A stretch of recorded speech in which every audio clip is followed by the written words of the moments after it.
We have all the kids in, the future of the gaming industry. So we will shortly, or some bit later, we'll be hearing from the Minister of Education, who has put a lot of support behind this. You know, yesterday we had some wonderful speakers who spoke about the development of the sector, about funding the sector.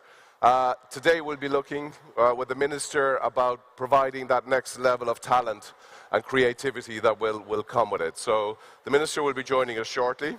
But before that, we have just a couple of housekeeping. Remember to get on the Meet to Match app. There's some networking in that far corner over there. They've set up a whole area for people to meet and if they want to do business. And at the end of the day, we'll also be having a networking lunch that's being sponsored by GMR. So they're the main elements to keep in mind for the day. But before that, we have a wonderful guest. So our next speaker will be Melissa Brown, who's coming from Meta, and she'll be providing us the State of the Union. So top-tier speaker, and I'm delighted to welcome her here to Malta and to welcome her on stage to give her presentation. Melissa, come and join us. Welcome. Thank you very much. Pleasure. The state. Do I have a clicker for the slides? Anybody have a clicker for slides? Thank you very much. All right, but I'm not sure if we're going.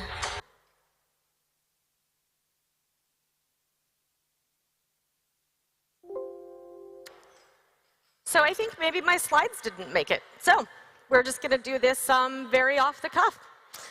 I am head of developer relations at Meta. I run the third-party content for everything that goes into the Oculus store. I think it's probably called the Quest store now, so forgive me. We don't know what the name of anything is anymore.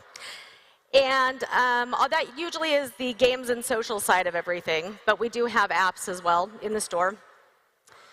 I've been in the games industry about 20 years, started with a website called GameDev.net that was really the home for indie developers back in the day when indies just really didn't have a home.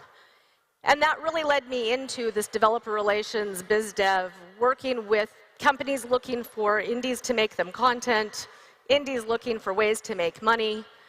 And I was also able to run a very strong consulting business, helping indie developers with back office stuff, making sure that they were able to get marketing, all of the types of things that developers didn't want to do or didn't know how to do, and just letting them focus on making their games. I started at Meta about 4 years ago. I specifically started because of the Quest.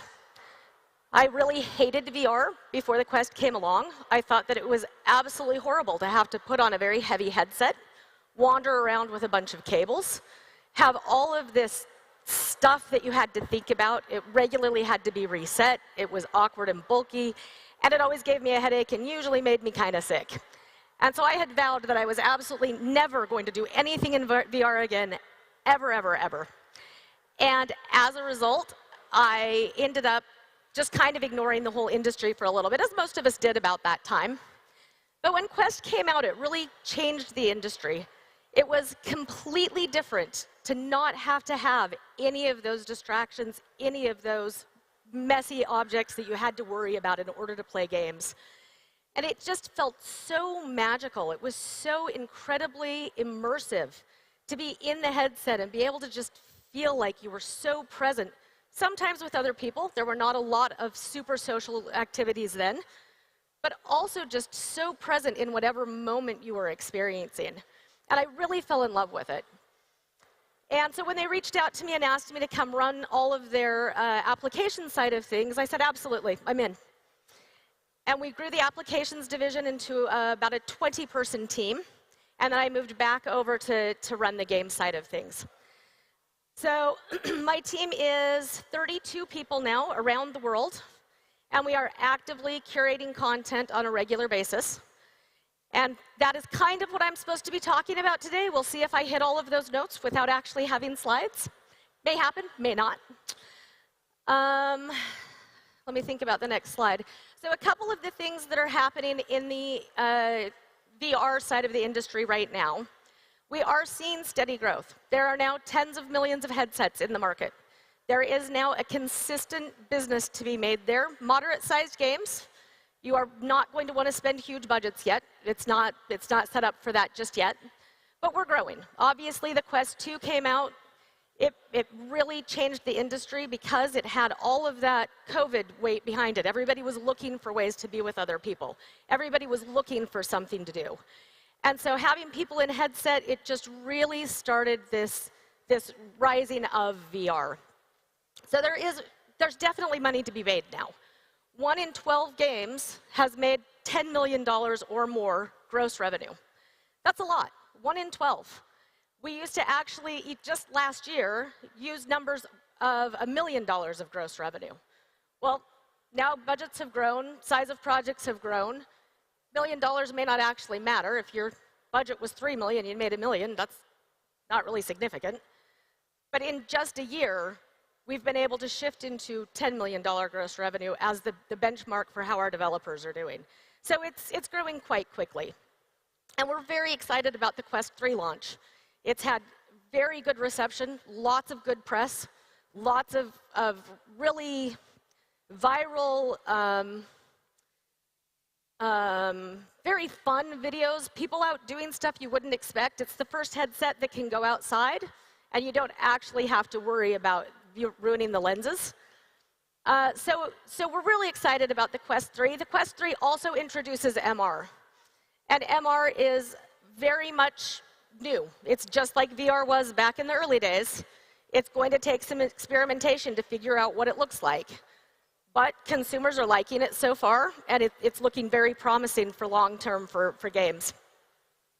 If you're already thinking about VR and MR, I would encourage you on the MR side of things to just think really carefully about what you can make.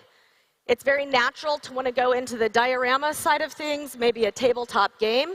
But the pass-through and the APIs associated actually do a whole lot of things. So there's a lot of ways that you can really make that shine. And as game developers, you're very creative. You're very inventive. Really, kind of dig in and think through that.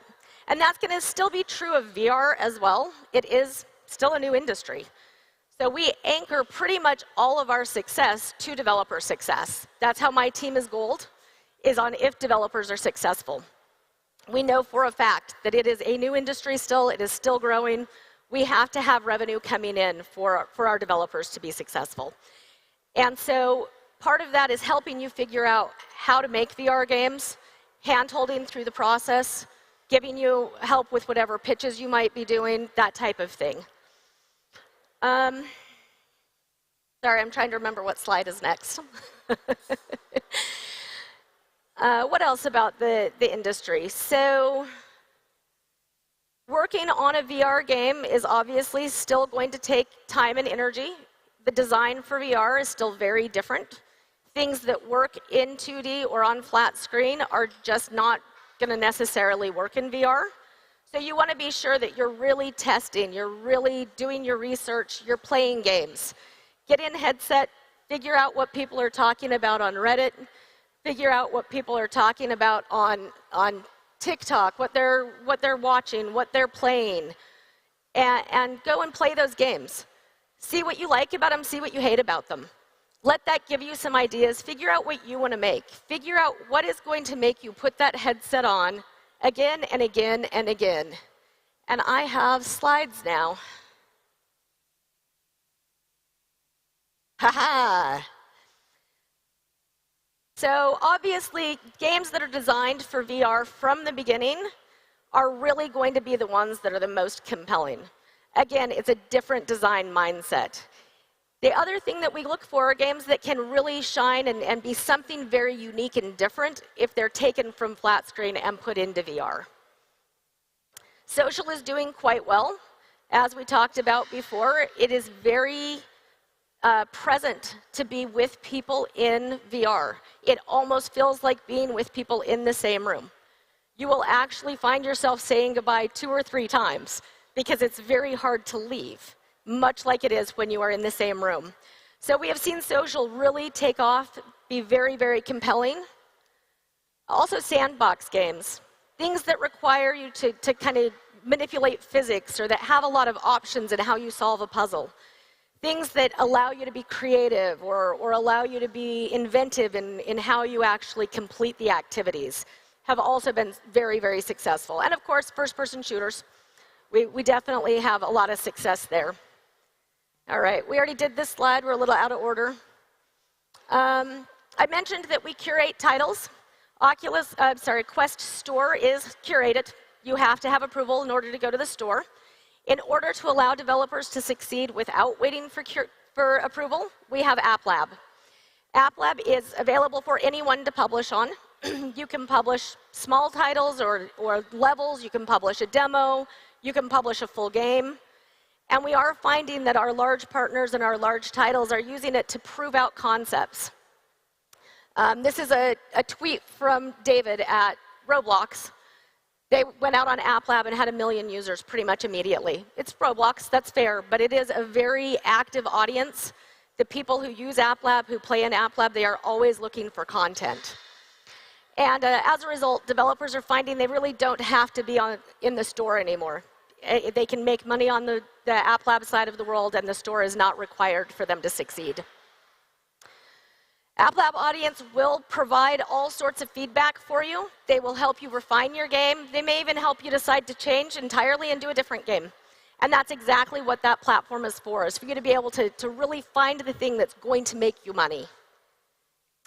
You have a couple of different options for monetization. It is not fully fleshed out yet. We are still working on that. The platform is young, so keep in mind that we are still getting some of those features in. But you do have the traditional ones: premium, free-to-play, premium with DLC, subscriptions, the standard ones you would expect. Because the platform is small and the audience is still a little bit young, you do want to think this through pretty carefully as you're monetizing. It can have long-range effects.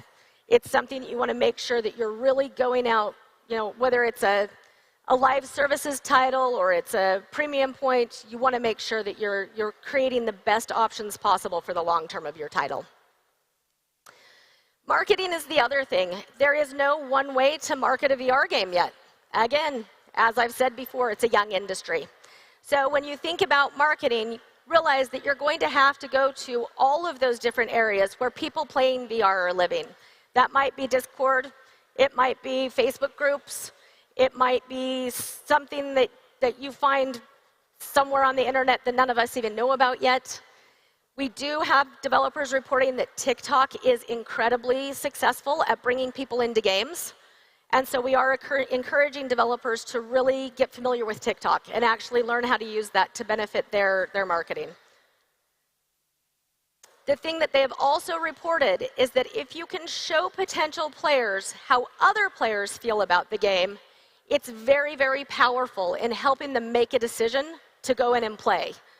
So you'll see quite a lot of mixed reality capture where you have, somebody playing in the middle of the game around them. That helps your users really understand what that gameplay is, more so than an actual gameplay video. Because again, VR is so immersive, just seeing it come at you may not be as important for the user as seeing how a person is playing inside of it. So I'm actually really under time because I probably missed most of my slides.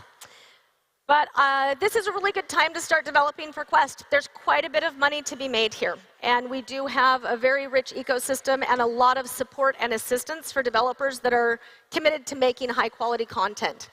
So if you are thinking that this is something you might want to dive into, I would be happy to have a conversation and figure out how we can get you started. Thank you very much.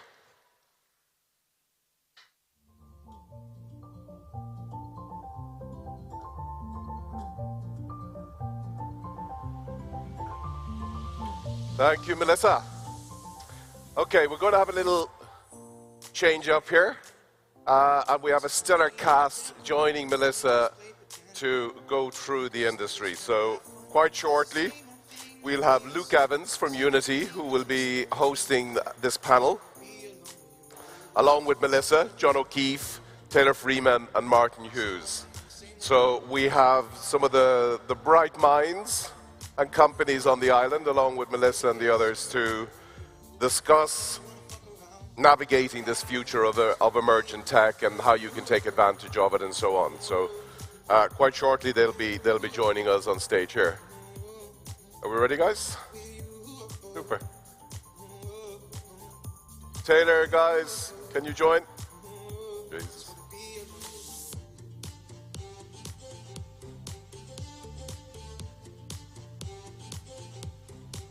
They got lost in conversation.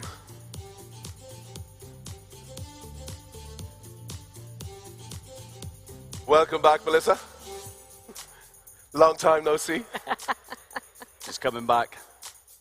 I liked it so much. I'm here for a second round. I know. Like New York, New York. All Ready, right. do you want me? Yeah. Actually, am I all right to sit at the end? There's only 4 seats. I thought you might be standing. Oh, yeah. And also, might I say, a big welcome to all our online audience who have been joining us. Thank you for coming in, and we welcome you. I was going to go for the nice gaming chair. So. We sorted. Everyone good? All good. Luke, Good way to start. it's all yours. The stage is yours. Lovely. Thank you very much. Well, yeah. Hello, everyone. Thanks for joining us. My name's Luke Evans. I'm a senior client partner at Unity, looking after about 150 studios and publishers across Europe, Middle East, and Africa. And let's go with Melissa. If you'd all like to, of course, say who you are. We know who you are, of course, but... Just heard everything about me. Still Melissa Brown from Meta. And I'm John Keefe. I'm co-founder and CTO at Draw and Code and Draw and Code Labs, which is based here in Malta. We've got some very cool things to show you on the show floor, so we'll talk about that a bit more. Hello, everyone. My name is Taylor Freeman. I'm a co-founder and CEO of Axon Park, also based in Malta. And we are building an educational platform that works with VR as well as flat screens. We have about 10 PCs out there running demos if you want to check it out in a bit. Okay, I'm Martin Hughes. Nice to see everybody from Metaverse Me. I'm one of the co-founders and CEO, and we're building a platform for, I guess, exploration of digital identity and how that plays out in the digital space. Awesome. So the kind of common theme across all of this is the kind of social aspect and bringing people together. So how do you think the social connection works with your titles? Why do you think it's important as well? I think for us especially, everything of Meta's mission is about social, about bringing people together, about making sure that wherever you are in the world, you are able to connect. And the metaverse is just designed for that. Whatever it happens to look like, it will always be people going to find each other, to connect, to be present. VR does that in a way that is just not possible in any other format. 100%. Yeah, I think with the way we look at immersive technology, we work with augmented, mixed reality, virtual reality as well. And the reasons why we're so excited by those technologies is what they give you from a social perspective. They connect you in deeper ways. You have presence within things like VR. And so the kind of work we do is very much about bringing people together in these virtual spaces, sometimes physical spaces blended with virtual, but people are at the heart of everything. And I think we want people to live those stories, not just be told them. And I think these technologies deliver that. So it's a little hard to hear what you guys are saying, by the way. But from what I could hear, I think I agree with everything. Martin and I have a fun ongoing debate about AR versus VR and the social implications. I've personally experienced very profound moments in social VR spaces, especially when you're embodying different avatars. There's really interesting psychological effects that happen, things like the Proteus effect, for example, where when you're in a specific avatar, your behavior starts to change. And I think that's very powerful for a lot of people who have found themselves and have been able to discover their identity and discover their sense of self in these virtual worlds. So I think it's actually, in the next few decades, we're going to see very profound shifts of the way that society actually operates because of these social virtual worlds. So for us, it's about, the first thing is about identity and how we can take who we are in the real world and maybe we don't have the confidence and things like that to express who we are. So we can kind of show that in a way, and maybe that gives us the confidence to change our look. We try a new hairstyle, we do this, we do that, and I think that's fantastic. And then when it comes to gaming, as Taylor says, we agree, but we kind of have a different perspective on it. So for me, with augmented reality, it's all about being able to experience that digital world at the same time as being able to interact with somebody. So kind of me sitting here playing a game with you, Melissa, you mentioned Cast AR and I think Tilt 5 earlier. So the idea of being able to play opposite each other, have a conversation, have a beer, even argue, while we're having those experiences, I think makes it a completely different type of social element, And you can't have a beer when you're wearing a VR headset. Oh, you can now. Oh, yeah. Use a straw. I think the era I came from in games was all around couch co-ops, and so if you played games with friends, you were physically there, or you had a LAN party, you all brought your PCs, and very nerdy, and it's showing how old I am, but I think kind of that was for me what I kind of felt best. I was in the room with the people, it felt like there was connection, and we were having these shared experiences, but then we were also having these shared virtual experiences as well, and I think kind of a lot of the newer technologies and mediums are reintroducing that. I think we got heavily disconnected by, we locked into a single screen, and so we're disconnected by everyone around us a lot of the time, and for me, I can think kind of the sweet spot for play and experiences when we can bring everyone together, and you can even see what people are doing in other spaces. So playing in mixed reality, you can still see people coming in and out of the room. The kids come in, you can talk to them, with them while having a battle with a zombie. You can tell them what's for dinner, and it's completely changing the way that digital and humans kind of come together, really. Yeah, I totally agree. And certainly during the pandemic, I found that I got an Oculus Quest myself. All of my friends who typically weren't interested in AR, VR type experiences, apart from, Pokemon Go, which I think was the closest we've ever been to world peace, is when that game was released in that summer. But all of my friends started picking up Quest headsets because, again, super accessible, super easy. Even my parents got one.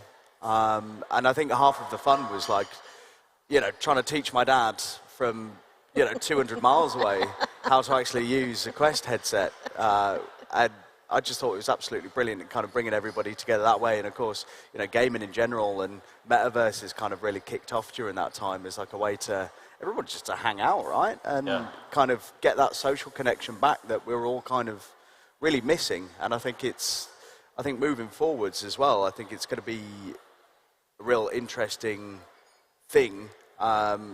Certainly, there's going to be a lot of niche technologies coming out and stuff as well. And you mentioned you're doing an educational kind of platform. So tell us a little bit more about that. Sure. So I guess the thesis behind this is the pyramid of learning, right? If you're actively engaged in something, if you're participating in the learning, then you actually remember it, especially if you have to then teach it back to someone. So these virtual worlds are amazing because you can create any type of scenario. And there's a huge spectrum of types of training, and I've been doing this for about 10 years now, so I've experimented with all different sorts. But I just believe, especially when you mix mixed reality, virtual reality with AI and the generative AI tools that we have, we are going to see profound shifts in accessibility to very high quality personalized education. Like, we have a system now that can generate a course for a student based on their prior knowledge, what they've gotten right, what they've gotten wrong, and it can deliver it to them in a way that's interactive. So, I mean, that just wasn't possible before these technologies, and I think that will have just profound impacts on accessibility to high quality education. Yeah. That's amazing. That type of content is exactly what brought me back to VR. The ability for that type of difference to be made and have it so topical to each individual student is just very exciting. Yeah, it kind of makes me wish I was going back to school, to be quite honest. Because, No, I'm good. At least it's exciting, hands-on. I always got on better with more of the hands-on kind of subjects as well. So to actually be able to be part of it and learning that way, I think is absolutely brilliant. So, and where do you guys see like the biggest opportunities are with everything that's kind of coming out now? As again, you mentioned the generative AI. How do you think that fits into kind of your metaverse side of things? I'll jump in for that. We see the most exciting things in spectating in AR mode for us, you know, whether it's a sports simulation, and we've seen some of those come up recently, in even our football. So we have a football game, actually. And the reason we like the football game is when you play in a team sport, it's social. It's a driver to bring people back to play. And that's fantastic, you know. But then when you get to spectate that, you know, we had as many spectators in our original game as we did players, because they love to watch. And being able to take that from the big screen and put it on the floor in front of you, which we demoed last year, by the way, here, just saying. It's a much more interesting experience than watching, you know, we all know esports is rising in popularity, but the idea of sitting there in a crowd and watching these, you know, these young guys go mad on a keyboard, bashing away and everything else, and watching the game on a big screen, I don't think it's as much fun as some of the demos we've seen from the AR and VR space, where you're able to watch these stadiums in front of you in a virtual space. And for us with AR, we can do that while we're also having that beer and that conversation that, you know, apparently you can also do in VR now, I'm learning. Got to try the Quest 3, it's great. I'm going to look for a discount on a Quest, and then we'll see if it works. Yeah, see if you can find the discount first. It more sounded like you were trying to pitch to get bought by Meta, to be honest. I just think everything is so early. I mean, Metaverse is still, in its true form, a very long way off. There's so many things to be excited about. We don't even know. We have no idea all of the different ways that it is going to impact everything we do. Yeah. And some of that is as simple as, like, games that are released that have a new movement mechanic. I don't know if anybody's heard of Gorilla Tag, but it's one of our biggest titles. And it was a guy that made it in his home, one person after work hours. And it's just a phenomenal hit just because it moves differently from other titles. I mean, not just because. He's a brilliant developer. But that is the differentiating factor. We don't know what all of those factors are. We don't know how much education is going to change, how much this social viewing. I mean, none of us predicted Twitch was going to be great, did we? I'm sorry, I can't hear. None of us predicted Twitch was going to be great, did we? No. Never would have guessed. Yeah. So there's just so much to learn still. Yeah, and I think the opportunities are very, very broad, but I think talking about, you know, we all saw the press, it was talking about the metaverse being dead, and for me, it was never alive yet, right? We were in the process of building it. The kind of infrastructure is not there, the technology is not quite there, you know, user accounts, you know, the payment systems, everything, right? We're just not there, but that's not to say these technologies are world-changing right now. The opportunities exist in more sort of, you know, centralized forms, but that's always been the way with software anyway, and a lot of content is siloed. So, but there is so much kind of you can broadly do.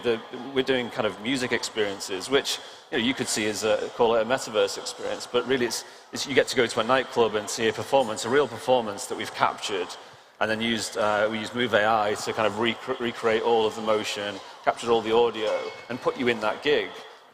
Starts in mixed reality and then blends into virtual reality. And so suddenly you can, like say, you can go to sports fixtures virtually, you can go to music gigs that took place and listen to them again. And these were, by the way, both using Unity and Meta just to make sure that I get that in there.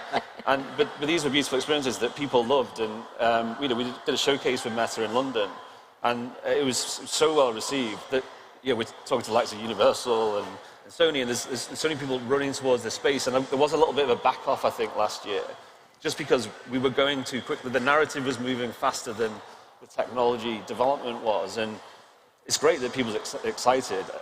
You know, Apple coming to market, you know, sorry to talk about another headset, but it's a very, very different product, but it will help. It gives options. There's high-end premium headsets that will be used kind of prosumer and mostly for productivity, I would imagine. But yeah, there are so many points of entry in this industry now with these technologies. I wouldn't wait any longer. We've been doing this for 12 years, and so we were early into AR. But the second we saw it, we knew it made no sense that we existed within these tiny rectangles, 3D content contained by 2D views. It was just like, this is not the future. Yeah. Don't apologize for talking about Apple. We're super excited they're in the market. This is good for everybody. Everybody makes more money if Apple enters and starts, really supporting And hopefully VR. it You guys are nice functionality. to deal with enough. drives price down. Sorry? Drives price down if other competitors in the market, hopefully. But developers have more options for making money. Absolutely. That's my favorite. I'm after that. Yeah, the more people that have it, the more, the more customers there are. And it that's one legitimizes thing I it. think in this space, and we're into the blockchain space as well. And that's what we're finding, there's huge numbers of gamers worldwide. There's quite a lot of football fans worldwide, which is why we do a football game. But it is about this, this number of users in the space that makes it hard for developers. It's hard in the mixed reality or the VR space because there are very limited numbers. Compared to years ago, a few years ago, it's a lot more. But again, it's not mass market yet. I think until somebody, maybe it's going to be Meta, brings out a piece of hardware that actually is accessible, I think we're kind of going to be struggling with maybe selling it to developers, other than as part of an overall strategy. I think Taylor's very brave in his team, going full on into that space, but they have a very specific niche, which I think can do quite well. And that's the only thing I'm agreeing with you on. Fight.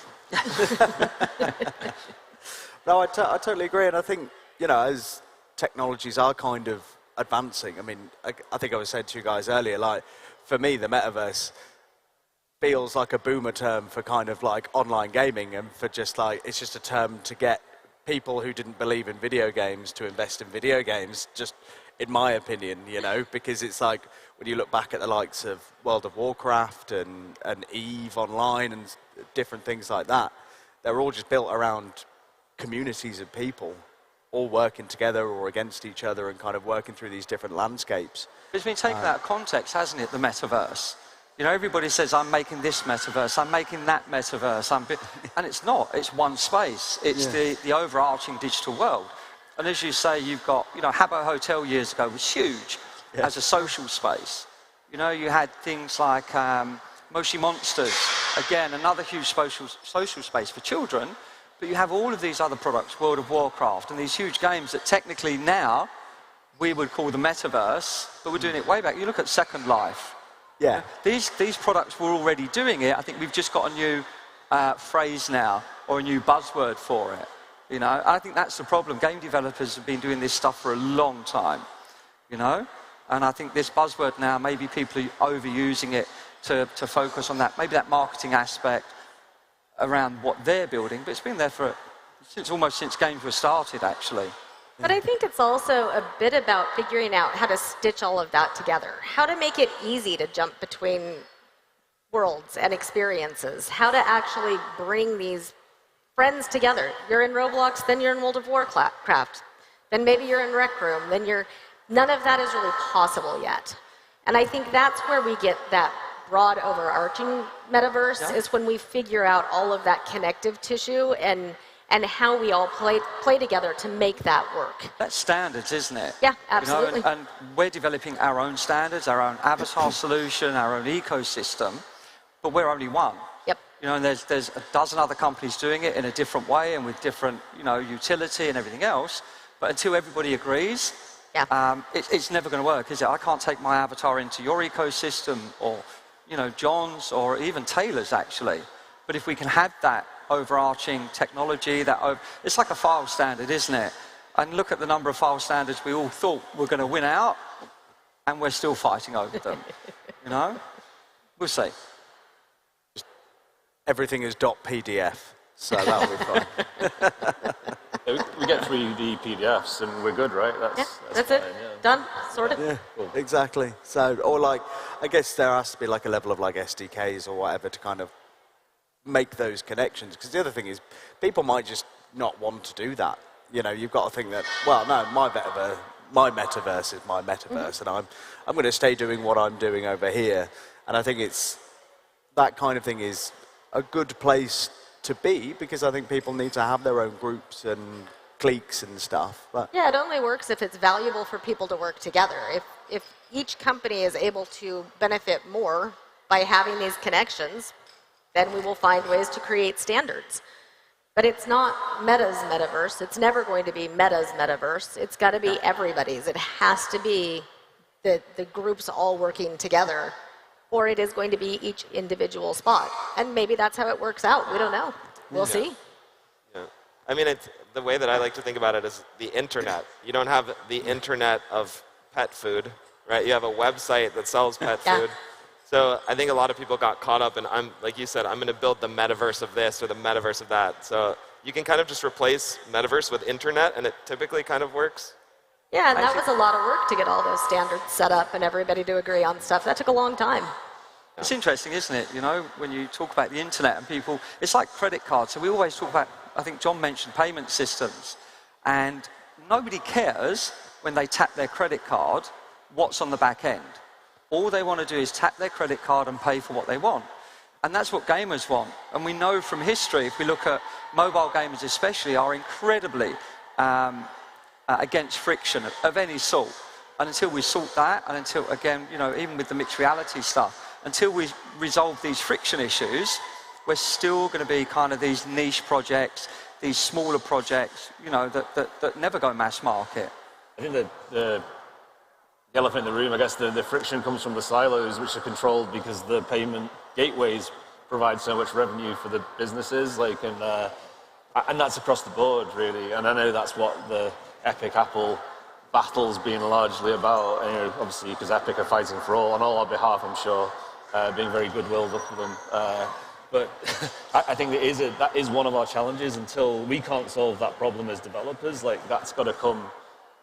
Those options need to be there, and they aren't right now. So where we want interoperability between these different sort of centralized worlds, that is probably what the metaverse will look like.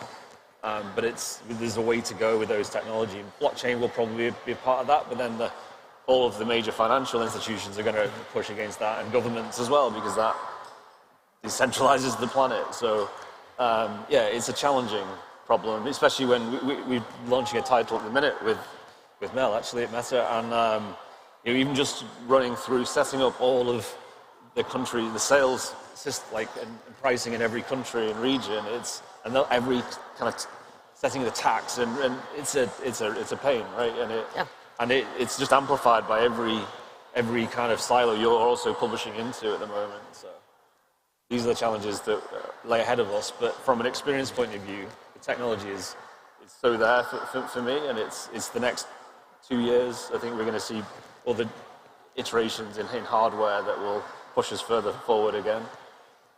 Yeah, definitely. And we've only got a couple of minutes left, but I think, you know, the kind of overarching theme that I feel is that social connection. In my opinion, it's the age-old, maybe the pirate treasure was the friends they made along the way, you know? And it's those little moments of, you know, hanging out with your mates, having a beer, watching a football game on the thing. You know, even during COVID, I used the Quest to sit down and watch a film with a friend in the kind of theatre mode, and you could have it turned on or off, so people would still be coming in and out, and it was ever so surreal. It felt very Ready Player Me, you know. But I think that's the main thing, really, is that social connection, which I know you two don't quite agree on all the way. But yeah, I mean, what do you think would be next then? Kind of apart from an overriding platform that kind of, or a glue that sticks everything together. What's next in social digital experience? Is that I mean, well, it seems like a good opportunity for me to talk about what we're doing on the show floor. Let's sell. We've been working on a system called Fanport, and it is a shared social mixed reality experience. We're not using pass-through like the Quest 3 and Apple's headset. So there is a generation of mixed reality glasses where you can see the world in its entirety, and then you see the digital layer as well. So we always push to bring those things together, but with people being at the heart of that. So we're showing that on the back of the show floor this week. But so for us, location-based entertainment, we want to re-excite the kind of like the arcade type market out of home.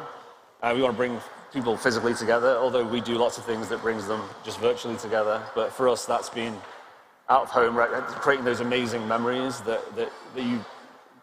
with you till the day you die, basically. That's what we want to do, is great, incredible virtual memories for people to share together, you know? Amazing. I mean, there's so much to unpack in that type of question. I mean, we've seen amazing growth in VR already, and I think the media kind of stifles it, but Meta especially has been just doing an amazing job. The Quest 3 is amazing. Genuinely, it's amazing. And I think we'll just continue to chip away and chip away. Apple will enter into the market. They'll offer some lower end equivalent of the Vision Pro that will be more accessible. And yeah, over time, like you said, there's no way we're going to continue operating with these tiny flat screens. Like, you know, kids of the future, my kids will say, you used to use this how did you do that? The 3310. Yeah. So I think we're really seeing that shift into also the new buzzword is like the real-time internet, right? So like, but I think that's very valid, right? Moving into this trend where space doesn't matter as much, right? Because you can bring it to you. So like you said earlier, what's the future of all this? I think we will see all the big blocks of our lives, things like working, entertainment, social time, fitness, education, start to slowly but surely enter this virtual space where people will just live there, they'll work there. I mean, it's very like controversial, right? Whether that's good or bad, but it will happen. It's already happening. Yeah, 100%. I'm probably going to repeat some of what John said actually, because I can't hear him. But for us, it's going to be taking that social experience. You know, location-based stuff where you can go to a location and see an AR experience that you'd never see anywhere else. You know, it's watching something and, as I say, being able to interact with your friends and all of those kind of things. And I think that's where we want to see it go, personally, because for us, that's the social bit that we like. You know, the ability to watch something together in AR. You know, and even if that's a live game, you know, and there's been a couple of demos of this recently, a live football game, streamed into Toy Story they did recently. I don't know if you guys saw that. Incredible. But now watch that in AR with some of your friends around you. These are the type of experiences we want to see. You know, and Pokemon Go. I think Luke mentioned Pokemon Go earlier. An incredible experience, but add to that, you know, other things where maybe it's more realistic, maybe it's movie scenes, I think we've spoken about, and things like that, where you can, you know, kind of interact with the people around you and see these things that you just wouldn't see. And at the real location, you know, I'm going to go to St. George's Square in Valletta and watch the dinosaur from Jurassic Park while I'm standing there run across the square, and I'm going to video it. For me, those kind of things are the directions that we want to see it go in, and that we hope with, you know, the cost of headsets reducing and things like that, you'll be able to do it. Because it's not as much fun doing it with your phone, is it? Let's be honest. With the Quest on, it's a lot more fun. There's that video of the guy getting into the lift, and he's wearing the headset, isn't it? Have you seen it? And he's holding an iPad in VR that isn't, of course, there in the physical world, and he's watching Spider-Man Across the Spider-Verse on this thing while he's got the headset on, and he's just stood in the lift, and there's a guy just stood next to him going, hey?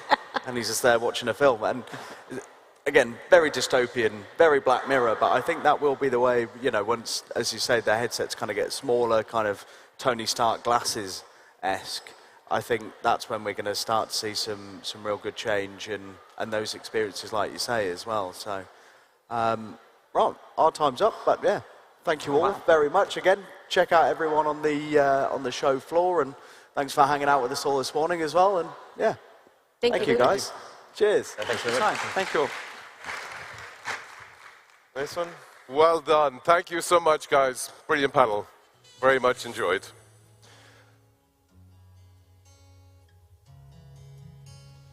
Ladies and gentlemen, we're very lucky. We have the Minister Clifton Grima, who is the Minister for Education, Sport, Youth, Research and Innovation with us today. And as you can hear from the hum next door, the future of the industry is here with us.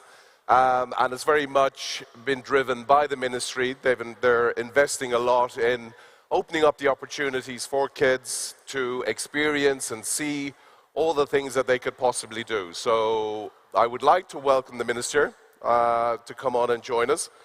He's going to deliver a keynote speech on what government is doing and supporting the industry in the way it is. Minister, please join us. You're welcome. Pleased to meet you. Good morning, everyone. First of all, I would like to say and express my gratitude about the possibility of being here today, and above all, about the importance of this type of events for our country. Whenever someone speaks about the future and the way the world is evolving, my only answer is this: the future is now.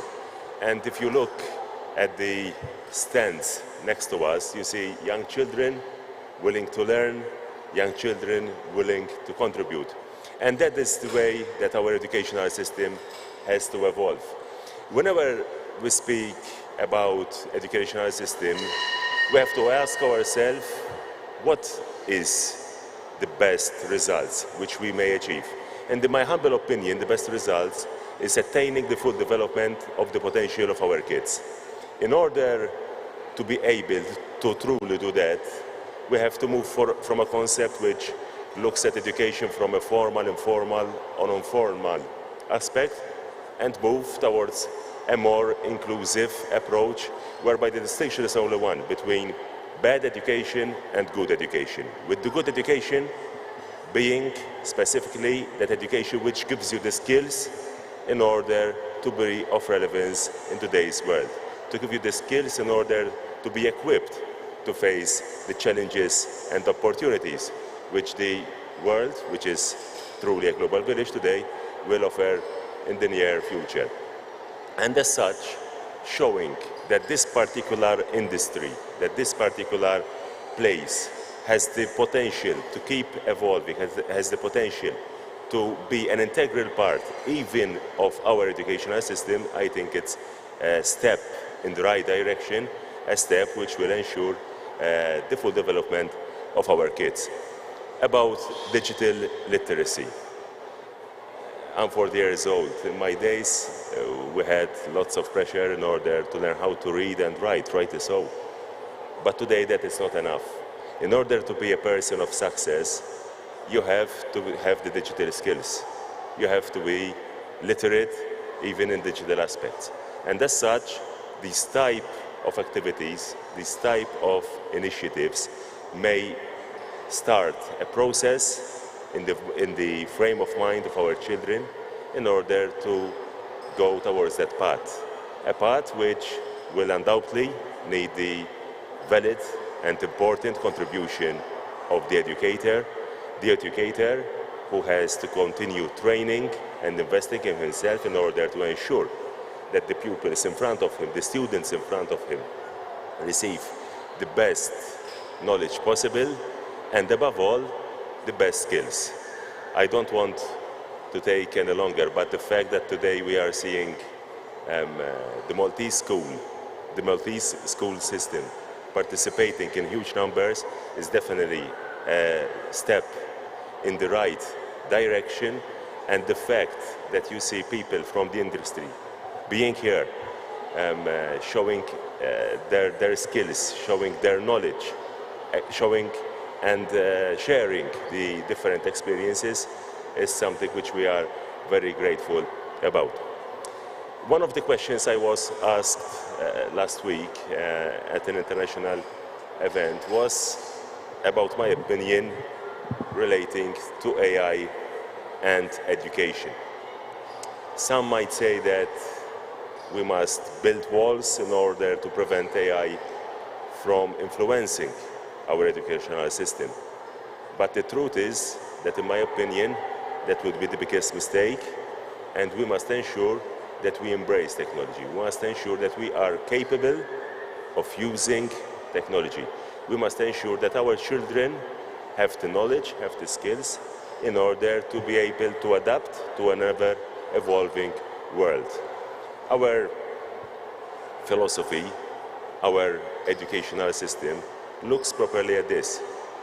Who knows the opportunities in this industry in the next 15, 20, and 25 years? I will be nearing my pensionable age. I hope so, at least. But our children, the children who are out there, will be in their prime, will be in the prime of their lives, in the prime of their careers, and therefore the opportunities will be ever evolving with a view to the future. I don't want to take any much longer of your time. I want to thank the organizers, thank you who are here today with us, and above all, I wish you a very productive weekend. I know that there will be many Maltese families who will be coming here in order to experience this marvelous experience. I'll be here with my kids as a father, willing to show the beautiful aspects of technology to my children. Thank you very much. Thank you, Minister. Lovely to have you here. Thanks. Oh. Okay, we're getting set up for the next panel. Bear with us for a moment. We're having a little technical issue that we're going to be dealing with as well. But we have a wonderful panel that's going to be coming up next. And it's looking at breaking barriers, shaping worlds, dismantling stereotypes in the gaming culture. It's going to be chaired by Charlie Harpord. And these are seasoned professionals who've been in the industry for many years. They've seen it evolve and develop. And they're going to be sharing, you know, their insights of where the industry has come from, where it's going, and what are the issues today that need to be tackled. So we're going to have a very, very strong panel, some very strong ladies here, and so I'm really looking forward to this. So ladies, Charlie, would you like to join us on stage?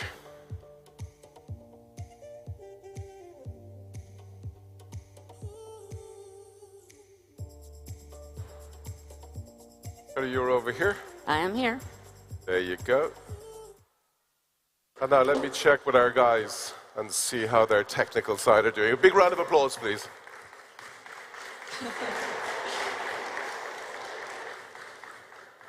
Now, gentlemen, have we got the go-ahead? Whoops, whoops. We can go. The stage is all yours, Charlie. Go for it. Excellent. Thank you. Okay, excellent. Hello. Thank you all for coming. This is a panel, as you can see, breaking barriers, shaping worlds, dismantling stereotypes in gaming culture. On this panel of 5 amazing people, well, 4 and me, we've got 94 years of games experience collectively together. So some of them know a little bit about what they're talking about, and then there's me. But the first thing I want everyone to do is introduce themselves. So I'll introduce myself. I'm Charlie Harboard. I'm Director of Partnerships from Global Game Jam.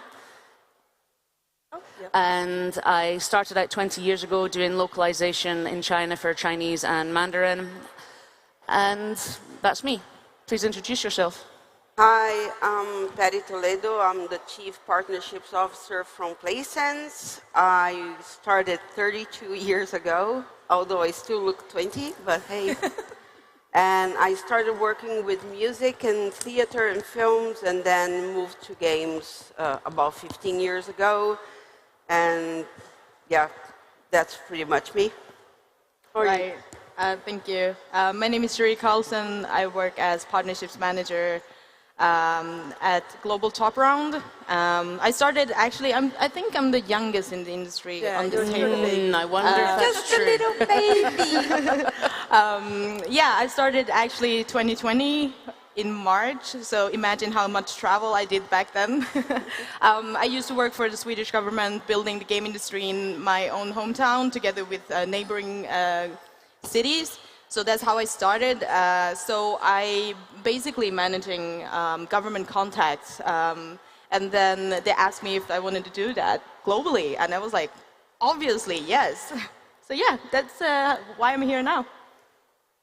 Hey everyone, I'm Reese Wright. My pronouns are they, them. I am a senior producer for Devolver Digital, and I'm also the co-founder of a group called SavePoint Industry Gathering, which is a networking community for people of underrepresented genders who work in the games industry. I've been kicking around games for 18 years now, and originally started as a kind of, can I do this? Is that really a job? Still waiting for that real job to come along, and enjoying it immensely somehow on the way. Okay. Hi everyone. Hi ladies. Thank you for having me first of all. So my name is Kathleen Evers. I'm a VP of EMEA at Pingle Game Studio. It's a studio based in Ukraine, and our expertise is co-development, outsourcing, and everything when it comes to creating a game. So I've been in the games industry for 20 years now, and most of the time on the biz dev side. So that's me a bit in a nutshell. Okay. And also, you're all very lucky because you've got 2 Scottish people on one panel in another country, and that never ever happens, so you're welcome. Pretty sure it's a world first. It is a world first. But, so obviously there's a lot of years that we have in industry. How was it when you started in terms of bias, in terms of stereotypes? I can take that. Yeah. Especially on the biz dev side. It's actually not a very common thing for a woman. So I remember one of the first shows that I did in Paris, I was on the show floor with Christelle Chandavoine, who is also biz dev at Quantic Dream. And we were literally the only 2 women on the show floor. And yeah, it was a bit hard. It's not very easy to be a woman in the biz dev side. And how did that sort of display itself? So can you give an example of one of the difficulties that you might have faced that maybe someone who is not a woman might have faced? Yeah, so like remarks as, yeah, you're too soft to do this job. Yeah, you're too kind. You're too gentle. That kind of stuff, right? You're not tough enough. Things that have never been said about me. Patty, what's your take? I started in music, and in music the bias is not only very strong to this day, but it's very different as well. Women are supposed either to be the talent on stage with very skimpy clothes and showing off, or they are supposed to be the groupies backstage. It's hardly ever they are in the production or calling the shots. So it was weird at times to try to explain to people that I was doing a job and that wasn't there for any sexual favors. So the funny part is that when I moved to games, I actually thought games were very open and very unbiased in comparison, because I think everything comes from the point of view that you're used to. And I was used to a very chauvinistic environment and to be fighting all the time. Like, literally, I had to be one of the boys all the time. So when it came to games, I didn't feel as much, I didn't feel the same way as other people felt, right? No, I get that, because I went from localization to academia, where I was a researcher and doing a PhD in teaching. And please, if you're at university, don't take this as an offense, but academia was way more misogynistic and you had to fight a lot harder. So when you move into industry and you feel like, oh my God, it's going to be this whole man pit, and it's really not. It was kind of a bit of a change for me. But what's your experience, Reese? When I started with Sega, I was quite lucky. The cohort that I came into with the people I was working with was very varied. We had a bunch of LGBT folks. The person that hired me was a lovely Japanese man who was gay, and I had like a really lovely group of people. It wasn't until a little later that I kind of started going out into the world and exploring and realizing, oh, I'm not like the other people. And I think the thing that brought it to me into so much into focus was my first E3, where I was showcasing a game that I had been working on for about half a year, and very proudly being like, here I am showing something off that I've been working on for a while, and getting the folks from Destructoid came along. We're like, oh, can we get a photo of you by the booth? And I'm like, of course, yeah. There's me throwing up the horns and happily showing off my game. And it's not until after the pictures came out that I found out I was put in the Booth Babe gallery. Oh, what a treat! And I'm, oh, okay, so that's how I'm seen, right? That's different to how I was thinking of myself. And it was weird. It was weird to realize that was your place, and that made me angry. And I'm like, that's never going to be my place going forward. So I was like, I'm good at what I do, and I love the stuff that I work on, and I'm not going to be allowed to be minimalized like that. Mm-hmm. Exactly. I once had someone try to teach me how to use Microsoft Teams because I'm a girl. Wow. Sherry, so you're in the government side, which is a totally different kettle of fish. What was it like when you started there as female? So I started with, I say this with love. I started off as a suit, right? A representative for the game industry in the north of Sweden, in my hometown, with 2 game studios, which meant I had a lot of power. Well, I wouldn't say power, but I had a lot of impact. One of the studios were female-led. The other one died eventually during COVID. I felt like I had a lot of impact to do. I never felt outside of the game industry because literally there were 2 game studios there.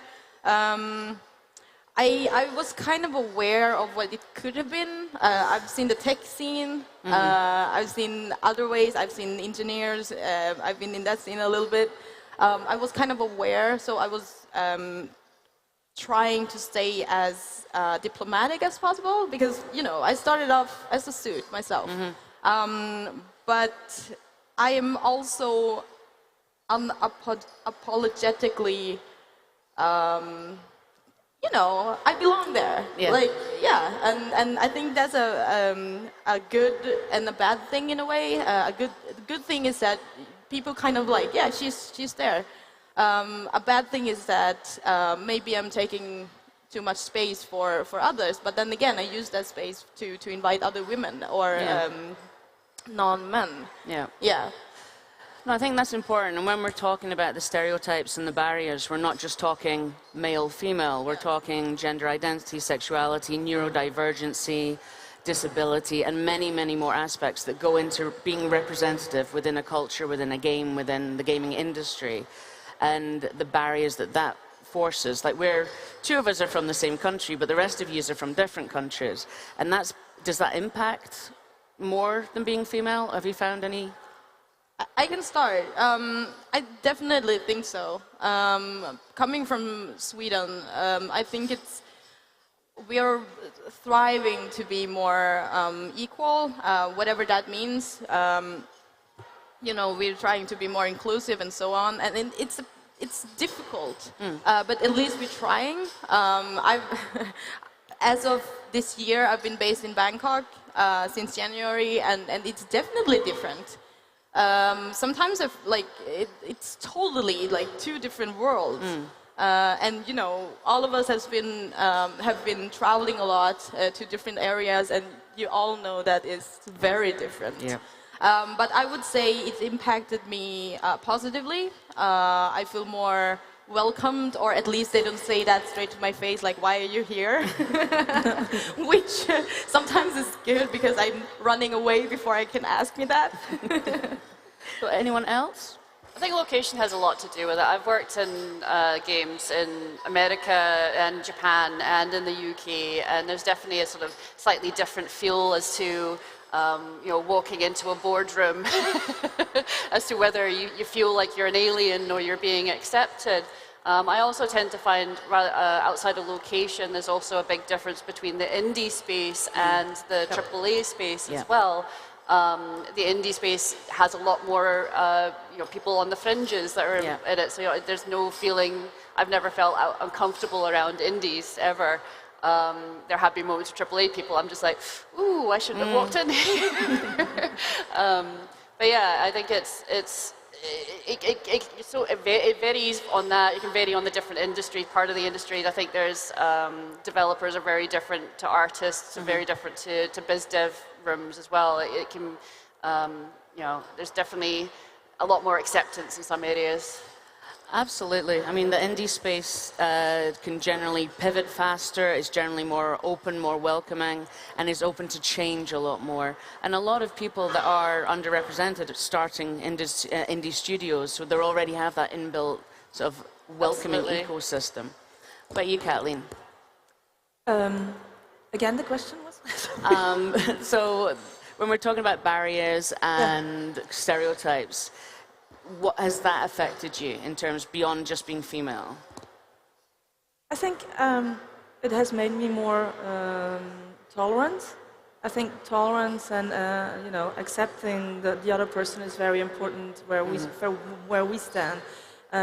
I think that if you're not open or at least welcoming other people to your heart, then, I mean, in any industry, by the way, it's going to be very complicated for you. So that is why I see myself more as a giver, and people come spontaneously towards me. And also, we were just chatting with Sherry just before you came on stage, that like, it's so important to have one near you, by your side, whenever you're in a conference or wherever, because we all have these experiences where in whatever country you had to have surgery or go to a hospital, and being in that case open to receiving actually the support of someone that you barely know, just met a couple of days ago, is very important. And that is where acceptance, tolerance, and love comes into our positions as well. No matter what your level is, if you're, no matter what your branch is, it's important to all of us. I think that those barriers need to be breaking down as much as we can, and every little bit helps in that case. Okay, so that's a really nice segue to my next question. How can we break the barriers? But no, Patty first. I didn't answer the last one. Although I agree with everybody, I am actually the weird one. I'm living on this panel. In general, in life. I lived in 14 different countries, and I worked in all the countries, and I'm really sorry, my earrings are hitting against the microphone the whole time. I never felt anything. I think mostly because I'm so used to kick the door in anywhere I go and just be myself, that I never felt that any place I was more or less accepted. I made myself accepted anywhere that I went. I never felt that people would want or not want. I never asked them. I didn't care. They had to work with me, and I would just go and do the best that I can at all times. So for me, I usually say I'm the weird one because I don't see gender or nationality or age. I see competence, I see hard work, and I see dedication. Everything else is not important at all. Yeah. And thank you for that. I just want to add in, and I understand totally, and sometimes I feel like that too. And that's why it's so important for us, right, who actually feel like that most of the time, to invite the people that are not feeling like that. I have plenty of competent friends who are just so shy, and they're way better than me at so many things. And the only thing that I can do is basically just lift them up, or at least open the door for them, right? And that's how I see it. It's not about just gender, right, or just or any of them. Exactly, it's about inclusivity, because we miss out so much, like business-wise, we miss out so much if we're not inclusive enough. Yeah, that's absolutely true. It's bad for business. That's my underlying. Okay. But that's the whole point, is you can lead by example instead of going and talking about gender or diversity or inclusion. Is showing the companies that being diverse is going to be good for them, that being inclusive is going to change their business. They understand numbers. Exactly. So if you show the numbers, then you don't actually need to preach anymore. Yep.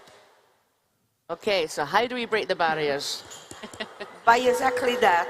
Like, lead by example, open the doors, show that, like, if you're C-level, all they understand is KPIs and return of investment. Show that being inclusive and diverse is going to help KPIs and return of investment. Talk the language that they can understand. I think one thing that we are doing wrong in the industry is that we are pushing the narrative of we are women in games, no, we are people in games, and we are competent people in games, and that's what we should be, all of us. Like, no, absolutely, and you shouldn't hire someone just because they're a white female and that like ticks a quota, or someone of color, or someone from whatever. It should be you're hiring that person because they are that best person for that job. Absolutely. But I wanted to add, we have an obligation of allowing people from cultures and from backgrounds that have difficulty to access knowledge, to allow them to access knowledge. They are equally intelligent, they are equally capable, they might just not have the same opportunities that we have. That's why I always tell people, if you are in a privileged situation where you can teach others, give mentorship, talk to people, reach out, you would be surprised how many amazing people you can meet, and it's going to make you a better person and a better professional, and it's going to allow these people to join the industry as well. Okay, so Kathleen, because it was your thing that you brought up. So in France, they would say, go on a strike. Because we're very good at that. That wouldn't work. Very, very good. Watch out next year during the Olympics, it's going to be a mess. But how we can break it down and break down the barriers in our industry is by spreading the word also. And it starts early. I'm very happy to see that there's so many school kids here around. That is where we need to start also, right? The youngsters that are coming up, that are following up our generation, our future customers, well, they already are. Our future game creators. They already are. Exactly. That is where it starts. That is where we have to say, okay, you want to develop games? Go for it. Why not? Because you're a girl? Certainly not. I mean, that is where it starts. And then continue that work and continuing mentoring people, supporting them, guide them towards what can be their future career. And I think that is one of the most important things. There where we start, the young ones. Reese? I think, all of this, absolutely correct. I think the other big thing is that we need to be visible.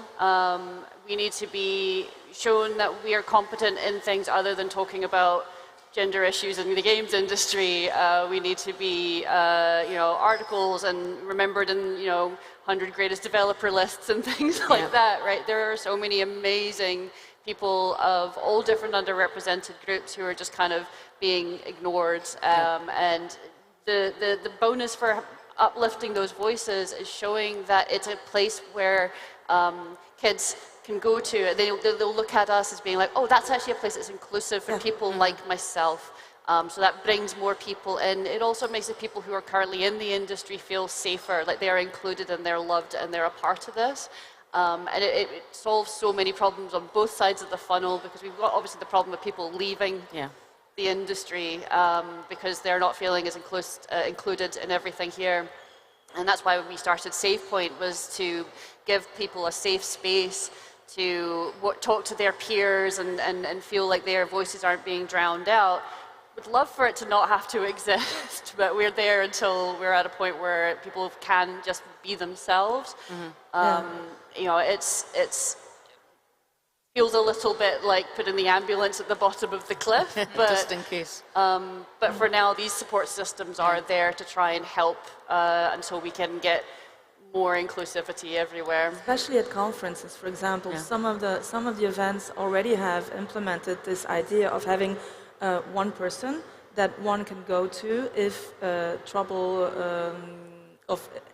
if someone needs to talk, if something happens, if there's sexual harassment, if there's someone not feeling safe, as you said, having that person, one person in a show is also very important. I think it's we're starting to seeing this happening more and more often, which is really good, because not all people like us can go on stage. Like you said, so many shy people as well, but they are also thrown under the bus sometimes and need that support where they can go to one person and talk in confidence about what happened without making like a fuss about it. But that's completely something that is very simple to put in place. It's not expensive, and it's a good thing to have on a conference. Oh, absolutely. So I also work as a cultural sensitivity expert, and that's just like you said with SavePoint. That's a job that ideally I would like not to need at all. Right. Because we shouldn't have to have someone come in and go, actually, no, that's really offensive to this whole group of people. But the indigenous groups that I work with, saying that you want to be a game designer is the same as saying, I want to be an astronaut. Like, it's this fanciful job. And so giving the opportunity to learn the skills, to realize that actually, whatever skills you have, there's a space for you in industry. Like, we can be the most inclusive industry, and it doesn't matter where you're from or who you identify as or any of the other stuff. It's like, what are your skills, and how can we help you with that? Yeah, I would say there's some good programs in the UK, and I hope there's similar programs worldwide, like STEM ambassadors and the video game ambassadors, where you can go into schools and put a face to the industry and be like, look, people like you are here. And it's so much easier talking to kids than talking to a room full of experts. Way less nerve-wracking, so definitely sign up for it. And then, you know, it's great to be able to show folks, it doesn't matter what your skill set is, as you say, like being able to say, look, we've got lawyers, right, that work in the games industry. You can still make your parents happy by being a lawyer and also work in games. Win-win. Absolutely. So yeah, you know, I think that's look for ways you can help. Look for these programs, look for ambassadorships, mentorships, things that you can get in on, because it makes a huge difference being able to help out. It does, and it's a really corny saying, but if you're a mentor and you've got a mentee, often you can end up learning as much from them. Of course. Because Absolutely. they might be a little younger and more hip and down with the lingo, like the kids talk and that. But yeah, you can learn a lot from them, and that's really beneficial for you as well. But it's that outreach that's really important. I would add that if you want to join this industry, if you are young and you're thinking, you're looking here, you came to play the games and you decide that you want to join the industry, bear in mind that it all depends on you. The only barrier you have is yourself. A lot of people tend to say like, oh, it's impossible to get in the games industry. Nothing is. You can get anywhere you want. The only difference is you have to show that not only you are able to get the talent, which Charlie already said, anyone is, you can learn the skills, you can become the best that you can, but you have to have a sense of yourself that allows you to like talk to people and show confidence that they will give you a chance.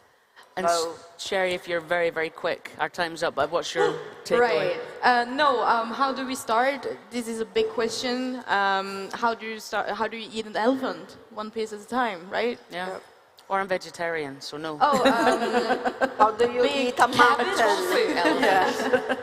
Well, yeah, thank you very much, wonderful people. Thank you very much for being so intelligent to come and watch our talk. We appreciate you. Thank you. Thank you. Thank you. Thank you so much. What a wonderful panel. So we need to take these things to heart. We need to go beyond KPIs. We're just going to have a quick changeover. We have a wonderful, wonderful guest that's traveled all the way from Turkey to be with us. Sima Aydic from Recontact Games. And she's going to be looking at the area beyond games, crafting the future of interactive cinema.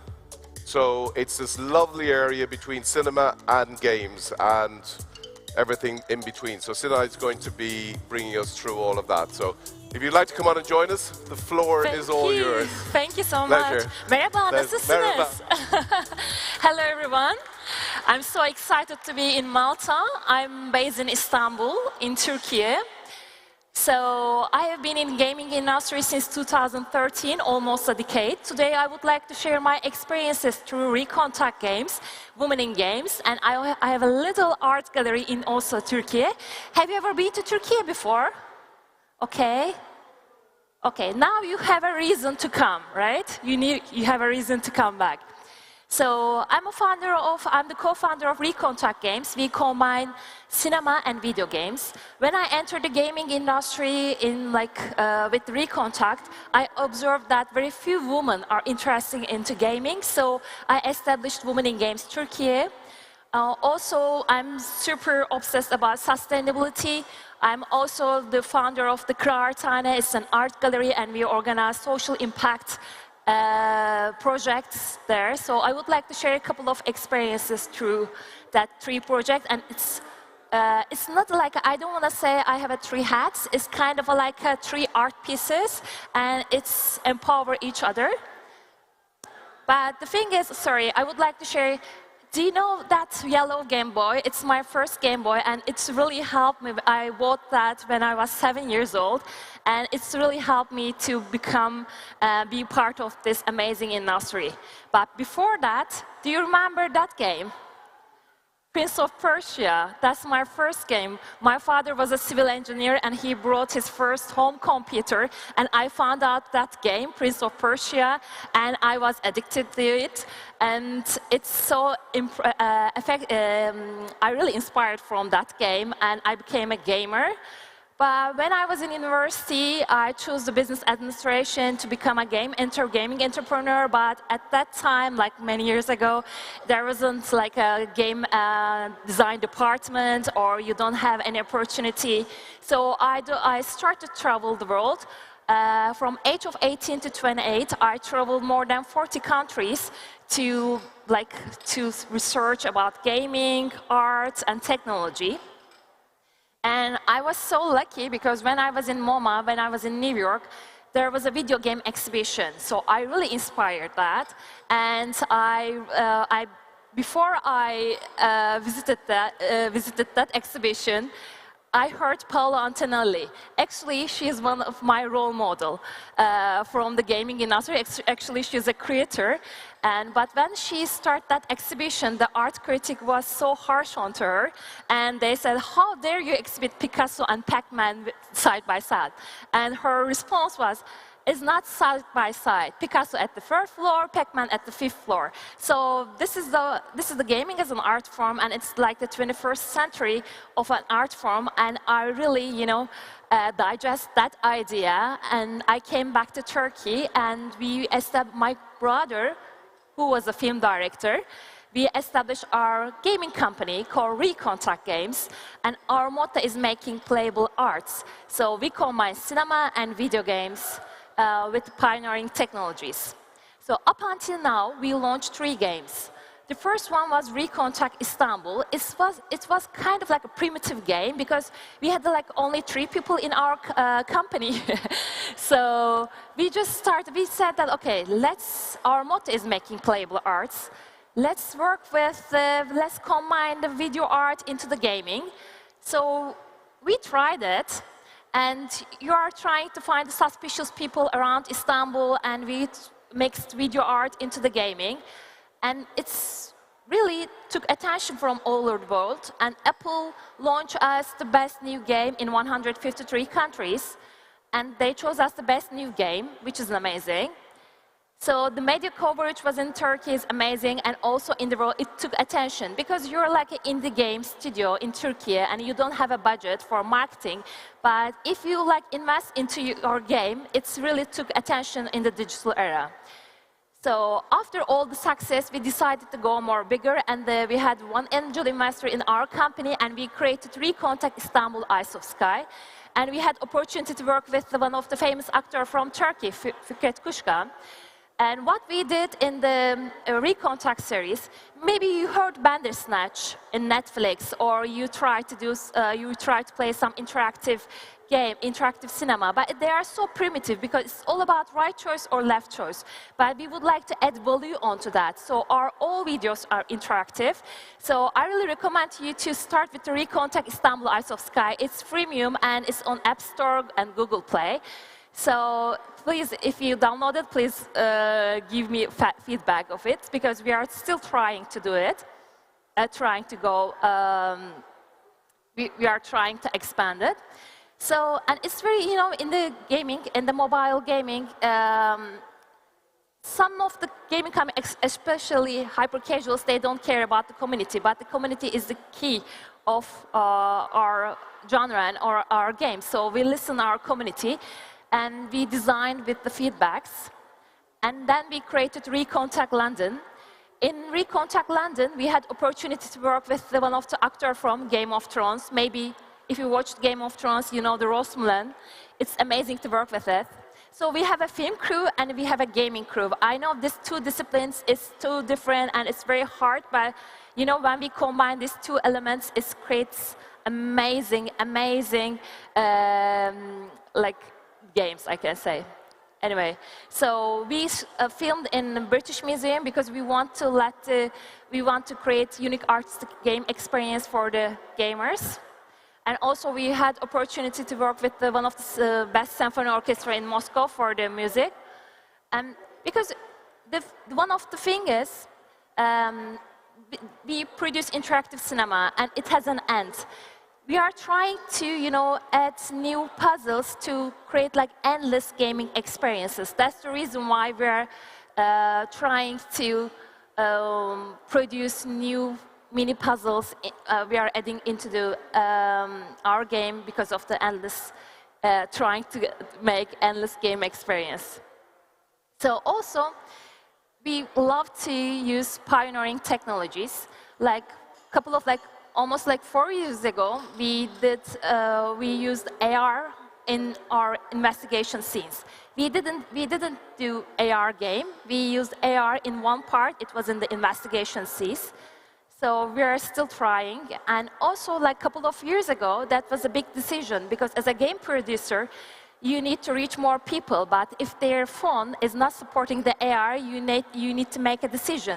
So we create an option, we create an alternative solution with AR. If your phone is not supporting AR, you can use the drone section. So that's the kind of a thing we were facing that time. So also, gaming is an art form, and we love to give some artistic experiences to our gamers. So that's the reason why we created an art exhibition into video games. So you can find you are trying to find the clues in that virtual art exhibition. So actually, we are still in the game studio. We have a small team, but we have a film crew and game crew. Also, when we invest into our game, when we invest the different elements, so we had opportunity to work with the architects in London, the localization company in Japan, and working with the fashion tech designers, musicians, working with different elements, collecting that amazing elements and creating an art form. It's really took attention from all over the world, especially if you are launching your game on Apple. They're really supportive, so we didn't spend money on the marketing, but we invest into our game, so it took attention from all over the world. I would like to share a little short trailer with you. Hopefully you will like it. Hello. Can we have a music, please? The music on. Join me inside. Miss Sabrina Wilson, I wonder how long you're going to use your right not to talk. I hope these messages are reaching. I hope you can hear me. I'm sorry.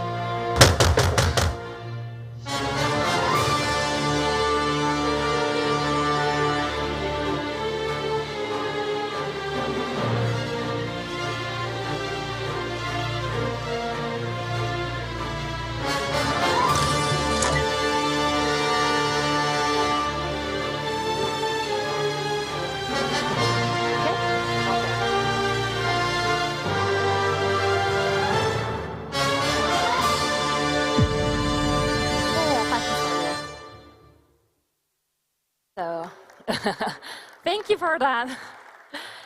So Recontact London, it's it's on you can find on App Store, Google Play, also on Steam. So right now we started indie game, mobile game developers, but now we are transforming our indie game studio to a PC studio, because in the mobile gaming, it's, if you're producing video content, it's so hard to fit in the mobile. So I believe that the PC gives us more opportunity to reach real gamers, and they are on Steam especially, they're the gamers, they are really looking for the new genres, really new authentic games. So, but one of the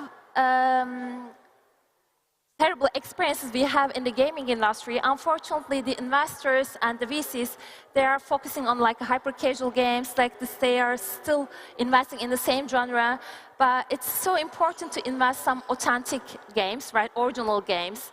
So we are so lucky to find like 3 angel investors into our company, and they are supporting us to do more original games. Now we are working on a new game called Nazar.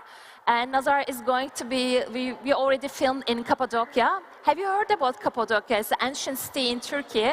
We are super excited, and we are working on it with global partners. Hopefully next year we will launch it. Maybe we will launch in Malta.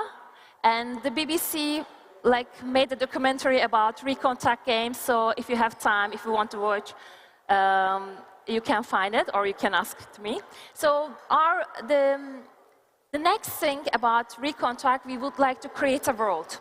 So, you know, we, as a game producers, as a gaming company, we use Unity or Unreal Engine, but now we build our own cinematographic engine. Hopefully, in the near future, we will create Recontact World, and we will let the gamers can build Recontact Malta, Recontact Singapore from all over the world. So that's one of our dreams, to build it in the near future. So I mentioned that when I entered the gaming industry with Recontact, I was so surprised that I really observed that very few women are interested into gaming. So that's the reason why I founded Women in Games Turkey with the motto of "We are in games," to create more diverse and inclusive community. Because it's not important to establish a company, it's important to support the community, because they are the future of the gaming industry. So we organize art hackathons, the hackathons in the museum, creating Let's Wow events. And also, unfortunately, this year, Turkey faced a very devastating, unfortunately, devastating earthquake. So after the earthquake, we created We Carrying Games project to teach the kids what they should do during the earthquake and after it.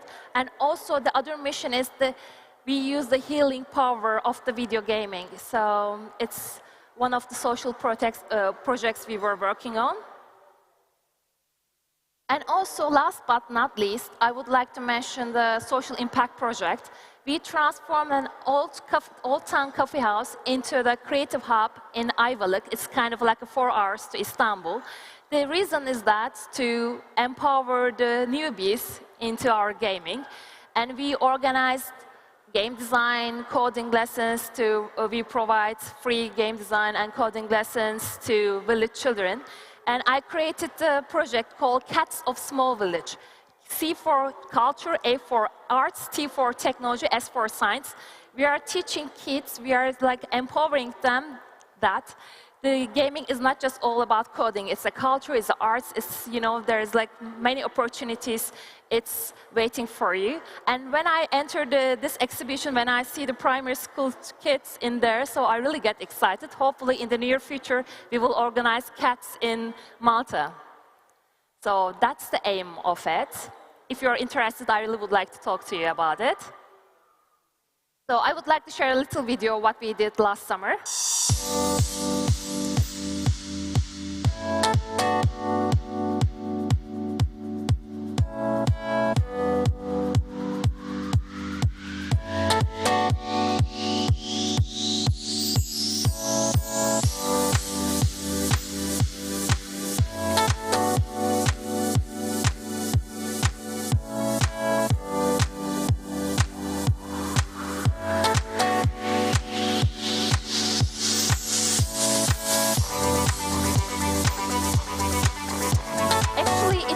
Abandoned village in Turkey, so we started to transform one old town coffee house into the creative hub and art gallery, and then we tried to reach the people. And right now in our village we have a university called Sabancı University Technology Center, and we have a conference center for 300 people, and now we have 12 art galleries. And so if you have time, if you want to visit Turkey, it's a good reason to visit Ayvalık.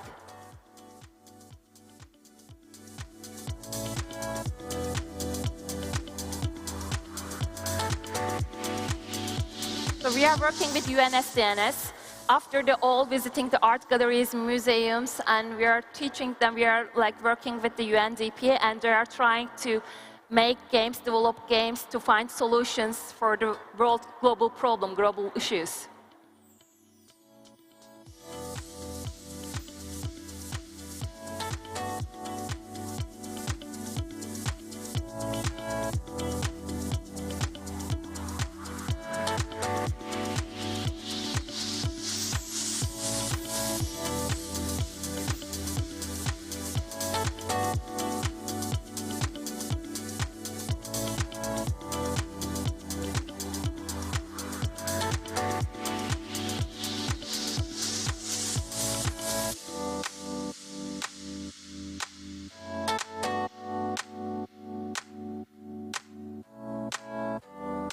And one of the what I really like it, these beautiful women, they attended to Women in Games, and they become a mentor, they become an expert. Now they are giving their experience, they are sharing their experiences with the kids around Turkey. So I'm so glad to do that.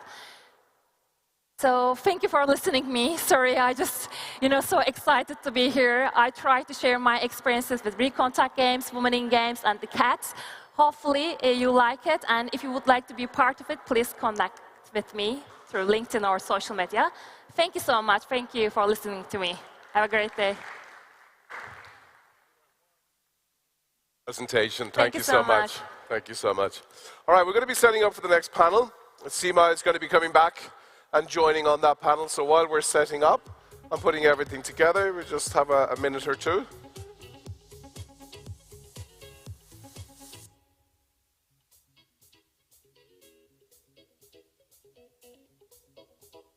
So this panel has been brought to us by Creative Europe Desk. So we thank them very much for the support. And it will be chaired by Matthew Felice. So Matthew, can you come on board with us here? We're going to be bridging the realms, exploring the synergies between film and video games. And so we have a stellar lineup of individuals who are very knowledgeable in this sector and will be sharing their thoughts with us. So I'll leave you in the hands of these wonderful individuals. All right, Matthew, it's all yours. Thank you very much. Okay, guys, I'm Matthew. I'm a software engineer currently working with Marvel Studios in the United Kingdom. I mostly do motion control projects on movie sets. And we've got a pretty exciting panel today. So we'll be talking about the merger between the gaming industry and the film industry, where we're creating really immersive experiences through virtual productions using technologies from the video game industry. We've got an amazing panelist. I'll let them introduce themselves, and then we can get on with the topics. Starting with you, Francis. Sure. So, hi, everyone. My name is Francis Gershi. I am the head of creative and content at Stargate Studios Malta. So Stargate is a visual effects and film production company. We service clients all the way from Amazon, Netflix, HBO, down to independent film productions. Yes, so myself, my background is screenwriting and direction. But for the 13 years now that I've been working in the industry, I also went through editorial, cinematography, sound design, the works. And 2 years ago, I learned Unreal Engine to add that to my repertoire. And so now at Stargate, I'm bringing real-time and game engine into the current workflow. Amazing. But also exploring the potential for creating animated content and IP using such technologies. So. Amazing. Moving on to Stefan. My name is Stephen Dullahan. I'm founder of Rupture, virtual production studio here in Malta. And my background is software developer. So about 4 years ago, we were looking at where the market is moving.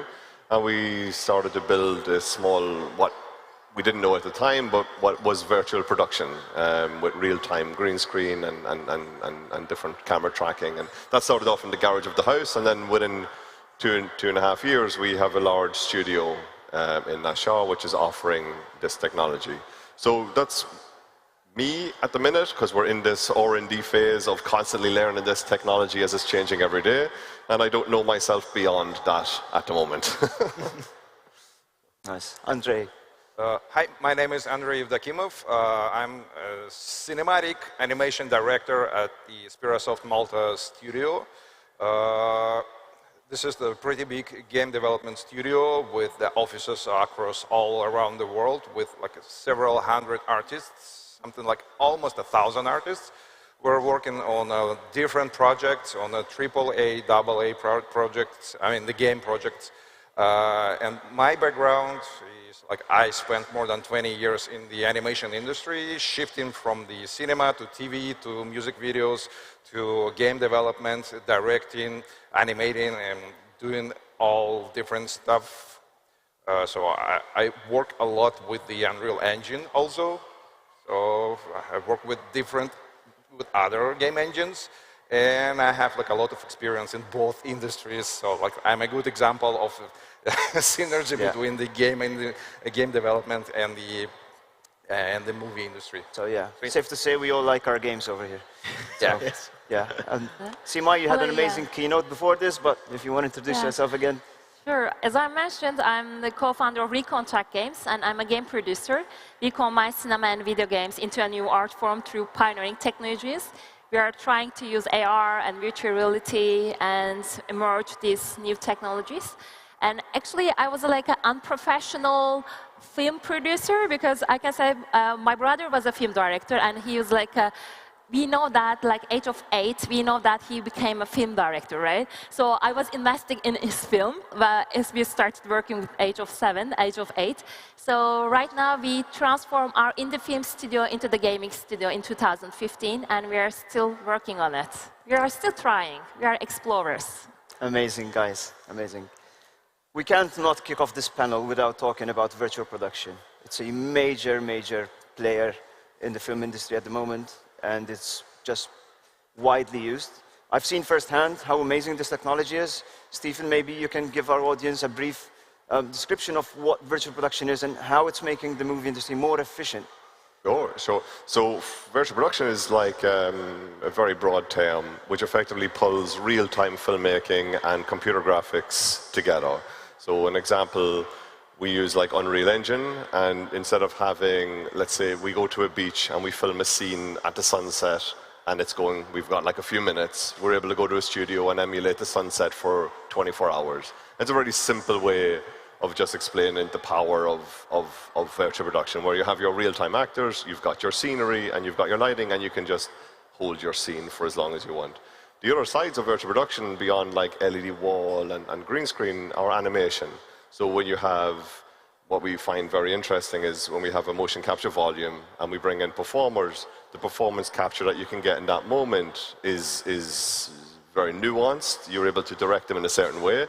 But beyond all that, because I don't want to get too much into the performance capture side of it, but when you bring your virtual camera into a pre-recorded session and you follow your actors around and you follow your scene, and you can make in-the-moment decisions on how you want something to be, how you want to present, the power is amazing. And we've seen like people who've never even imagined this technology, and you put a virtual camera in their hand, their mind explodes, and what they can get in 1 hour is astounding. So virtual production is like a bridge between the filmmaking and the game world, but it's not really a game specific thing. It just happens to be a game engine that's allowed us to do this technology, and specifically Unreal Engine. So we're all, I would say, maybe fans of that at the moment, because it's allowed us to enter an industry that hadn't existed this way before.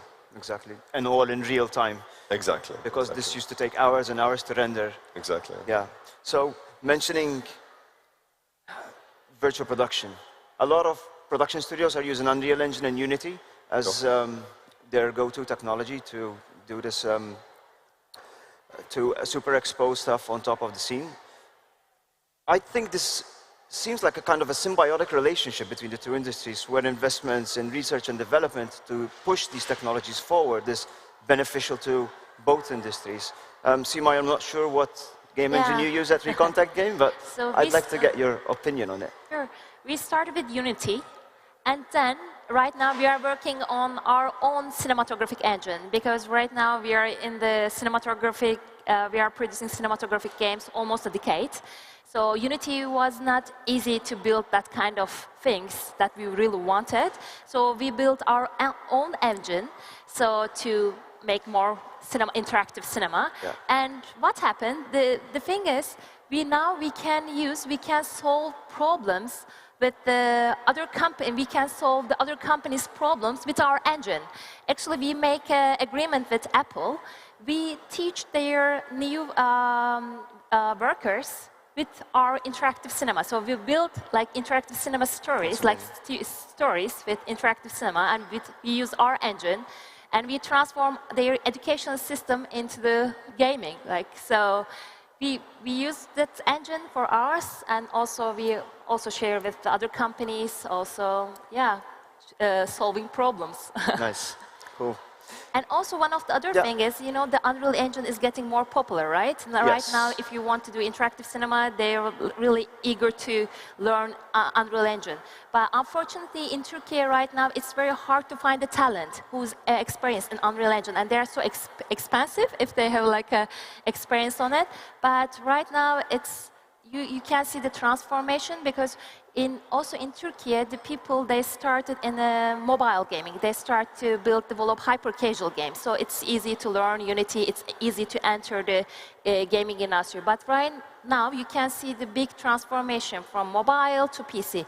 And also, it requires more, you know, tools. So right now, you can see the people, they are trying to learn more Unreal Engine rather than Unity. Hopefully, in a couple of years, we will have that experts. Yeah, amazing. And maybe your game engine will make it into the film industry eventually as well. Yes. So let's talk about cinematic techniques from the film industry into the video game industry. I see the rise of games like the Uncharted series and the Last of Us series, where it's basically a cinematic experience, but you're so immersed into it. I think, Andre, given your background in cinematic animation,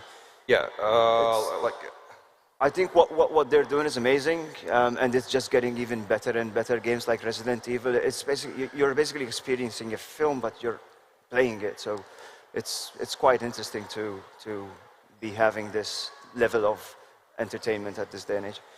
I can share my own experience. Like for my 20-something years career in the different industries, like I used to work in games, in movies, in TV, and like every time I'm switching the industry, I'm bringing all my knowledge to the new industry, and I trying to find the ways to implement what I know, what I can, like from the other industry to the new one.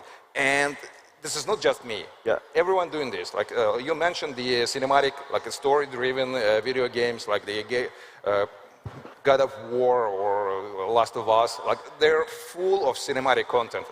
This is like literally the motion pictures inside the games, like on real time, and the player can interact with the events in the game and make changes to the story and all that stuff. And like if you look at the games like Death Stranding, they have like more than 6 hours of cinematic content inside the game.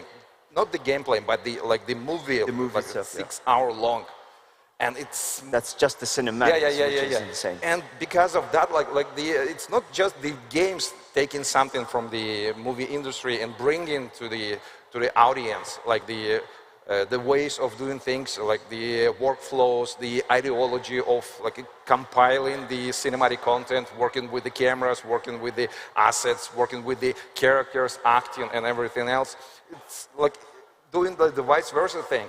Like when I used to work on the several like VFX heavy movies, we developed this system for creating the digital crowds, and we used a lot of techniques from the game development, like the animation cycles, the state machines, like the logic for the characters, because you need to create like a believable, like a realistic looking crowd, not like just the geo and the textures, but the behavior of the agents. So we stole a lot of ideas from the game development and implemented it into our own product. And we used this like on several movies. We did like a lot of digital crowd, and it's not just the I don't know, dummies standing and the waving. They're moving, they're interacting with each other, they're skating, they're doing like different things, and it helps us a lot, like because we knew how to do this, like because someone had like previous experience in game industry. The same happening here, in Spirasoft. We're developing another framework, another system to help us speed up and automate the process of creating the cinematic content using Unreal Engine or other real-time engines. It doesn't matter which the final output engine is. It's the way of doing things, because like the workflows and the pipelines, like in cinema, in TV, and in game development are like similar but quite different. Like in cinema, you're working with the shots, with the scenes, with the layouts, with the takes. In game, you're working with the cycles, with the state machines, with the animation sets. And so we're trying to marry these two worlds in one product because we're creating cinematic content that's cinematic in the game development environment and game development team, game development, everything. So we need to merge this because if you're trying to create a movie for your game, you need to be like the game developer and the filmmaker at the same time. Yeah, exactly. And, yeah, and even more, like I had like the previous experience working as DOP on several feature film, not the feature films, animated feature films. So I know how to work with the camera, I know how to do the video edit, and I'm trying to bring this knowledge to the game development because it's not just the cut scenes, cinematics. It's the cinematic experience even in the game, like a third-person game, first-person game, whatever. It is cinematic experience for the player, and you need to show the events, you need to stage everything in what the player can see and interact with accordingly. So you need to strategically place the, I don't know, points of interest. And this is the part of the filmmaking when you're working with the stage, with the lighting, with the camera angle, you're creating the accents. So I know some game studios as well are basically just roping in people from the film industry themselves. And actors themselves are getting into this, where you see a lot of Hollywood actors acting in games. You mentioned Death Stranding. Norman Reedus did an amazing job in it. And I think just that itself, having like big names being in your game, just boosts the interest so much. Yeah. So again, the symbiotic relationship between the two industries is present. So, and it's only getting bigger and bigger. Talking about the same subject, we see a lot of games nowadays being made into movies and series. The Uncharted and Last of Us are really good examples again, but an honorable mention is Netflix's The Witcher, which has seen massive praise and success worldwide. Movie franchises like Star Wars have really successful lineup of games. Would you think, Francis, given your work at Stargate Studios, would you think this is beneficial to both of the industries where there's these kind of crossovers, basically blend into each other and just get fans from both sides together and just continuing to grow the industry? Yes, so it's definitely the case, you know. So, and it's been happening for many years, you know. Even before there was the game film crossover. I mean, we saw it from the novel film crossover, you know, from the graphic novel film crossover, from the play, which is also where some video games come from. Exactly. So this kind of medium change, but keeping the same IP, has been happening for many years, and this is beneficial for a number of reasons. Number one, if there is source material that already exists, then the creative process to some degree is a little bit easier. It kind of narrows the scope as to what you're creating. Number two, it means an audience exists already. So if you know that there is a fan base, you know, for a book, for a game, for a film, and you buy the rights for, let's say, another form of medium distribution, then number one, the risk of hitting your sales targets drops, because you know that there's already a big audience that will give your project a chance because they like the book, because they like the game. But also, marketing costs go down, because I don't need to explain the world of my story, because people already kind of know what it is. Naturally, there is a downside, that if you have a fantastic game and then they make a film that's absolutely terrible, you can risk damaging your IP somewhat. Which has happened? Yes. But on the plus side, yes, it will pull different audiences, because if I love a world, and I'm a gamer, for example, and I don't really watch film, but I love the world of The Witcher, for example, the minute a series comes out, and I'm given an opportunity to jump back into the world and experience something new, then yes, of course, I will watch the series. But I think moving ahead, we're at the cusp of an era, I would say, where the crossover between, I would say mostly game and film, because they are both very audiovisual, they share so many techniques. I have a feeling that even the way content is going to be created in the near future is going to change. You know, believe that as well. There's this idea, you know, that game is game, film is film. It is indeed the case. Distribution is totally different. The way you access the media is different. You know, one is in the cinema, from your TV. The other one is you have your PC, you download an app, it's a program. For me, it feels like when I was a kid, you know, I would go and buy the cartridge for my Sega Mega Drive. That was a game. And when I put the video player in that was a film. But nowadays, you know, we're seeing film consumed at home on PCs. You know, we're seeing games coming to TVs, you know, like with Netflix bringing their whole gaming division into it. Statistically, it's, you know, video is the most consumed form of entertainment worldwide, and it's only getting bigger and bigger. So this makes, you know, absolute sense. So everything is overlapping, you know, and then when we look at technology, you know, let's say Unreal Engine now that is servicing both games and film. Let's say you create a virtual production environment for Star Wars. That environment exists inside Unreal Engine, which means you could use it to build a game. So why not, when a producer or an executive producer or distributor is funding a project, not understand how, okay, why not consider making the film and the game at the same time? And then benefiting of all the financial incentives that different industries offer. Exactly that. And it would save on cost. So if you're building a set, I've seen firsthand. I was part of a lot of projects that use virtual production, even for lighting effects. So we had massive LED walls all around the set, and that helped with lighting. And if you want to reproduce that, rather than having to build all of that set, you just build an LED screen and there's your set. It's already there, it's already built. So yeah, I do get that. I do get that this is only going to get bigger and bigger. The only drawback of it is, at the moment, I think it's a lot more expensive to do this, rather than just build a set and destroy it sometimes. But this is the... I think there are projects and projects. You know, there will always be films where virtual production is overly expensive. You know, if it's a film, let's say, set in a very location-based area that you have easy access to, you know, and it's a low-budget indie project, go and shoot it there. If it's a big, you know, science fiction movie, like let's say, you know, The Mandalorian, where you're going to have visual effects throughout your entire show in similar areas, then yes, it makes sense to amortize your costs shooting in a virtual production environment. So I think that there are projects and projects. Yeah, I agree.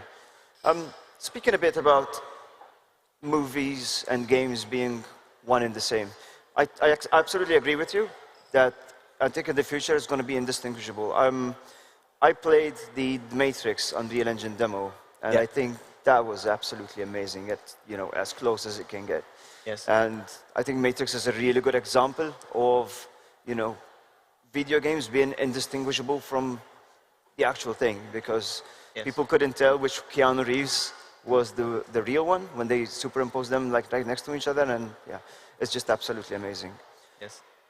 Let's talk about interactive movies and what Netflix is doing with them. I'd like to get maybe all of your opinions. Like, what do you think about interactive movies and actually having gamification on the movies themselves? Maybe Simai can... Yeah, you mentioned Netflix, so we should mention the Bandersnatch, you know, but it's so primitive. It's always like a right choice or left choice. Exactly, that's what I'm getting. It's right? It's beyond that, because we have like amazing game techniques, game dynamics. We need to like emerge with this game techniques with the cinema. So that's why I'm really excited about it. I don't get excited about the right choice or left choice. So when we talk about Netflix, let's do it something more. Let's emerge that two disciplines. But they weren't so excited because they told us that our audiences are so lazy. We don't want to confuse them. So that's the reason why they picked Bandersnatch style interactive cinema. So, but the thing is, you also mentioned about Death Stranding, the Hideo Kojima's vision, right?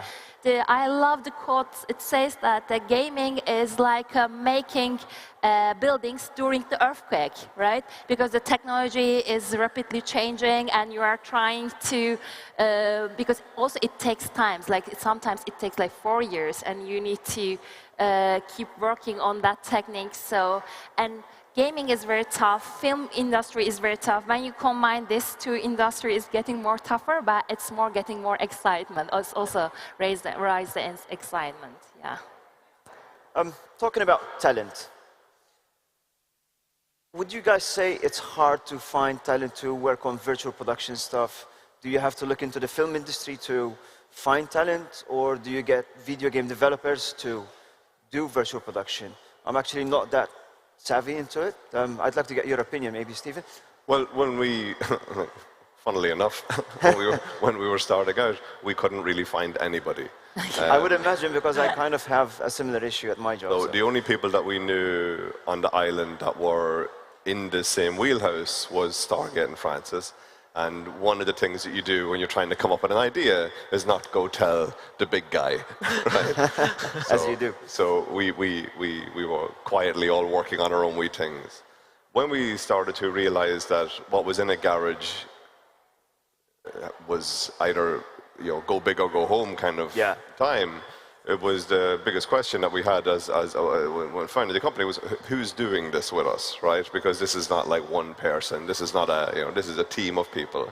So what we did was because I had a previous company, software development, I'd met like a lot of interesting people over the years. And I started to reach out to some to see like, you have interests in this.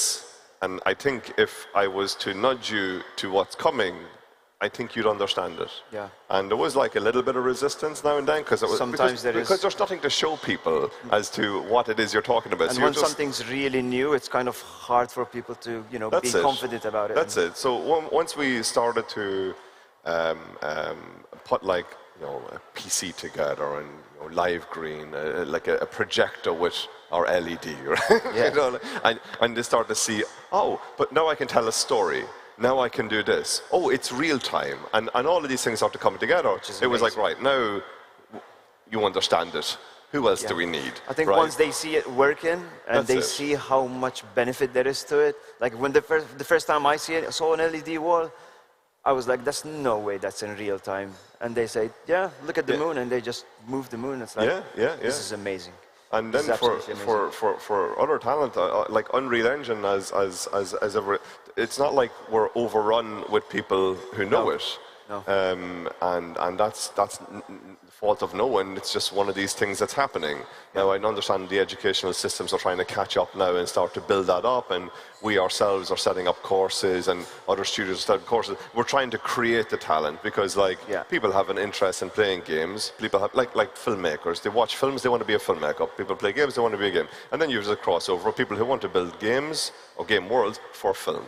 So it's like finding that vertical. No, it's exciting. Yeah. So anybody watching? Yeah, I have a couple of words about the education with the Unreal Engine, real-time technologies, and everything else. Like I was a mentor in the Epic Games Animation Fellowship. It was just ended like a couple of weeks ago. So we had like more than 100 students, and like all around the Europe, like lots of people, and most of these artists are like the professionals, the artists with the lots of experience, with the background of like a AAA games, Hollywood movies and everything else, but they were from the movie industry. And they trying to jump to the train, they trying to catch up with the new technologies, with the real-time technologies, with the virtual production, with the Unreal Engine usage. Not like so you'd say the video game industry is ahead of they're not all of them trying to switch the industry.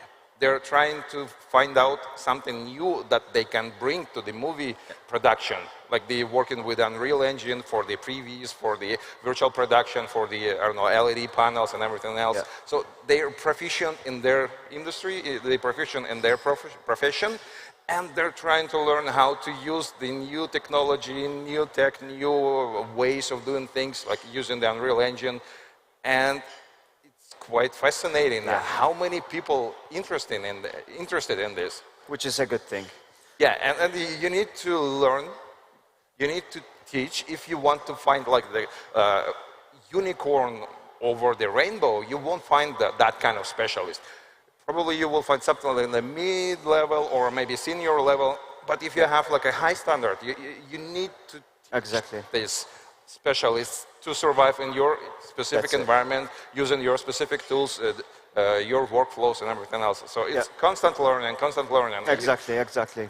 We could sit here and talk for hours and hours about this subject because it's so interesting, but unfortunately our time is up. I'd like to thank the panelists and you guys for sitting here and watching. Thank you. Thank you. Thank you. Thank you. Cheers, huh? Was it? Thank you.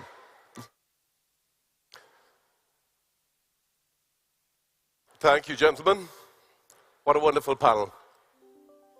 So we move on to the last panel of the day, or the last presentation of the day. And I'm delighted that we'll be finishing off with a fellow countryman, or lady, should I say, Sinead Hussey, who will be moderating with Michael Stafford. They're a very interesting presentation coming up. It's the power play between esports and the gaming agency. So they do spectacular work in bringing those real-world figures into the game, personalities, influencers, and so on.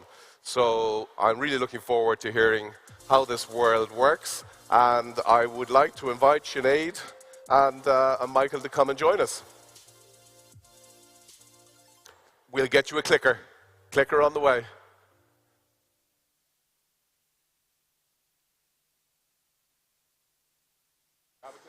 No, not yet. He's going to get one. We're still looking for a clicker.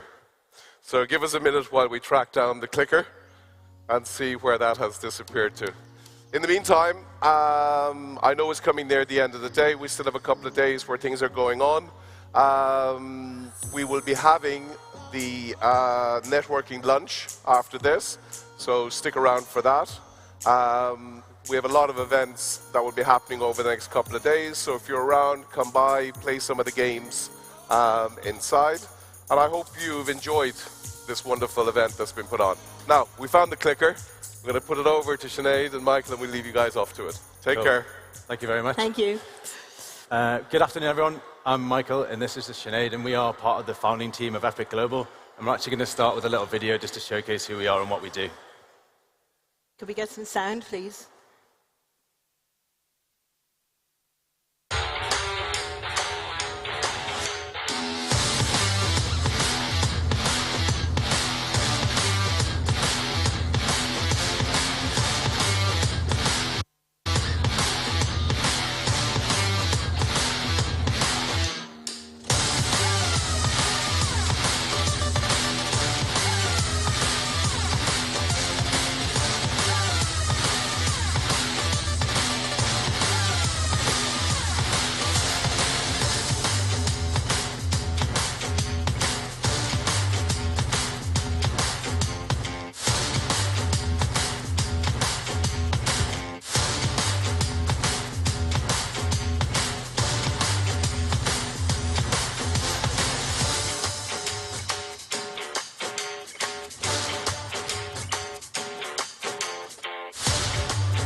We'll pause it there.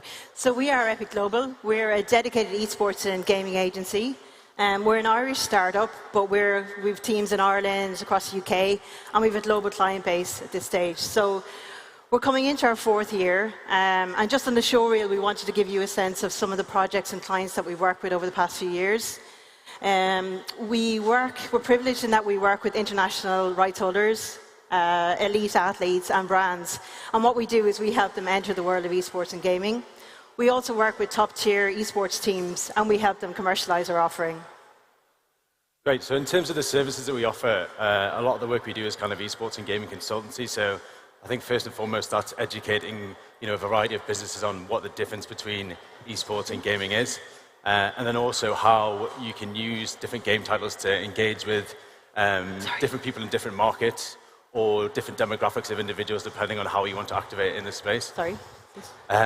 Just while Sinead's sorting out the slides, I'll keep going. So the work we do is a lot of kind of sponsorship and partnership within more endemic esports teams. So we've worked with some of the biggest IPs in Europe in the sense of XL, Fnatic, Team Vitality, Navi, J-Links Esports, and that's us going to market and brokering sponsorships like you see in traditional sports. So front of shirt, sleeve deals, or in-game branding and things like that. Other work we do in the space is more kind of marketing consultancy. So these esports teams are now realizing that they can become a lot more than just an esports organization. They can become lifestyle brands, and we can help them transition from just being an esports org into more of a lifestyle and esports and gaming organization. Other work we do is kind of Web3 and metaverse consultancy starts bringing maybe brands into metaverse experiences, or some of the talent that we work with, bringing them into the space as well. Do you want to jump on to the next one? We're back working. So in terms of kind of current trends that we see, a lot of the work we do is bringing kind of more traditional sports IP and rights holders into the world of esports and gaming. So I think the reason for that is that a lot of traditional sports now have aging demographics in terms of people who are viewing the sport, falling participation, and they see gaming and esports as a tool to bring a younger audience into their IP and eventually monetize those individuals in their IP. So as I said before, this starts with a lot of education, and to be very honest, it's mostly telling football teams that FIFA or EAFC isn't the biggest esport in the world, and they're always shocked to find this out. So what we do is if they want to go down a kind of esports professional route, we'll pick the titles that they want to go into, we'll identify the rosters that will compete for them, and we'll also create a kind of self-sustainable business model, which in essence makes it a risk-free venture for the organization as well. And the way we do that is, obviously most kind of sports rights holders have existing sponsors, and if we're lucky, we can upsell one of these sponsors to become part of a partner for this project. If not, we'll go to market and we'll find a sponsor that covers the costs of the team for a period of time, so the rights holder can enter the esports space. Some examples of teams that we've worked with, so Norwich Football Club, we created 1J Esports, who actually won the E-Premier League 2 seasons ago. We brought Munster Rugby Club into the world of esports with a League of Legends roster, and also a sim racing team, which was in collaboration with Williams F1. And more recently, we did a joint venture between PSG and Tundra Esports to enter the kind of Rocket League space. If the rights holder wants to do more kind of gaming activations, that's more of a, it can kind of be a multitude of things. It could be kind of a Roblox gamification, right through to doing kind of community tournaments, which could be EAFC, NBA 2K, something like that. And the next video we've got actually showcases something we ran with one of our clients, the FAI, which is the governing body of football with Ireland, where we created, so there's a fly that keeps coming around my head. We created the E-League of Ireland, which was a digital representation of the physical event of the E-League of Ireland. So this is the finals. I know it's hard work and dedication, but you know, I genuinely think I got it. 5 a.m. getting ready, I do this every morning. I be brushing my teeth while everybody's snoring. On the way to the spot, tell Morgan what's good. Hours and hours practicing on my left foot. Straight after that, I be dribbling through the cones. I'm putting strain on my feet, I feel the pain in my bones. Don't care about the heat, turn the light in the snow. I'm gonna be at the top, I feel it all in my soul. Headphones in to get me right in my zone. I'm trainable 1-to-1 and I'm doing it on my own. I'm never giving it up, I'm never letting it go. Ain't no kind of defender that can stop me from getting goals. It's that right foot, left foot, top bins, crossbar. With hard work, I know I've become a big star. Mainly rocking the haters like Jesse Lingard. Oh snap, definitely on without street guard. I wanna play for my club, my county and my nation. All of that ain't gon' happen without determination. I'm working hard and I'm grinding out with the team. I'm gonna be at the top, this is my dream, So the next trend we wanted to touch on is the rise of athlete investors. So we're privileged in that we work with a number of elite sport and entertainment clients directly. And it's a very similar journey to the sports IP that Michael went through. So I suppose the benefit for these guys and girls is that they are gamers. So it's very easy for them to build audience, to create authentic content, and more importantly, to monetize as well. So I think everyone will know some household names here, but some of the clients we've worked with, Jesse Lingard's a great example. So Jesse has his own personal brand called J-Lings. And what we did over the past 3 years with him is we've extended that into esports. So we've created J-Lings Esports. J-Lings Esports MD Toby Wakefield is here, so he'd love to catch up with anyone and take you through the journey that they've planned, hopefully in Malta over the next few years. Virgil is another great example. So Virgil took a different route in that he partnered with a pre-existing esports team. So we aligned him with a UK team called Tundra Esports. He's joined them as a shareholder and ambassador, and they've started to leverage each other's audience. So it's great to see kind of the sport audience mix into esports and vice versa. So another trend that we've seen a lot is the kind of influence of kind of betting within esports. A lot of people would probably argue this isn't a new trend, However, when esports first opened up to betting as a sponsorship opportunity, there was a huge influx of brands coming into the space, very much a kind of land grab. However, I would argue in the last few years that's definitely either plateaued or regressed. We saw big players like Betway come into the space, and now they've basically completely exited the space for the time being. And that was, I guess, that was until the kind of release of CS2. So obviously CS:GO being probably the most played and most betted on esport there is, the new iteration CS2 has seen a huge influx of competitive tension of these betting brands coming back into the space and looking for sponsorships, with kind of main share exposure for the kind of top 20 teams within the space. I think this game release also kind of aligned quite well with a kind of change in legislation within traditional sports as well. So you're probably aware that Premier League football teams can no longer have betting brands on their front of shirts. La Liga teams can no longer have betting brands on the LEDs around the pitch. And that created, I think, more budget to bring in the space, which brought prices up and kind of keeps progressing that kind of competitive tension. And I certainly think this is a trend we'll see continue over the next year or 2 years. There's continuous rumours that Riot will open up League of Legends and Valorant to betting sponsors. I think once that happens, I think it's more of a when, not an if conversation. I think, again, we'll see a huge influx of kind of betting brands coming into the space. So, yeah, I'd say watch this space for sure. Brilliant. So the last area we wanted to touch on is, I suppose it's less of a trend, it's more of a brand explosion. Sorry, I'll go back there.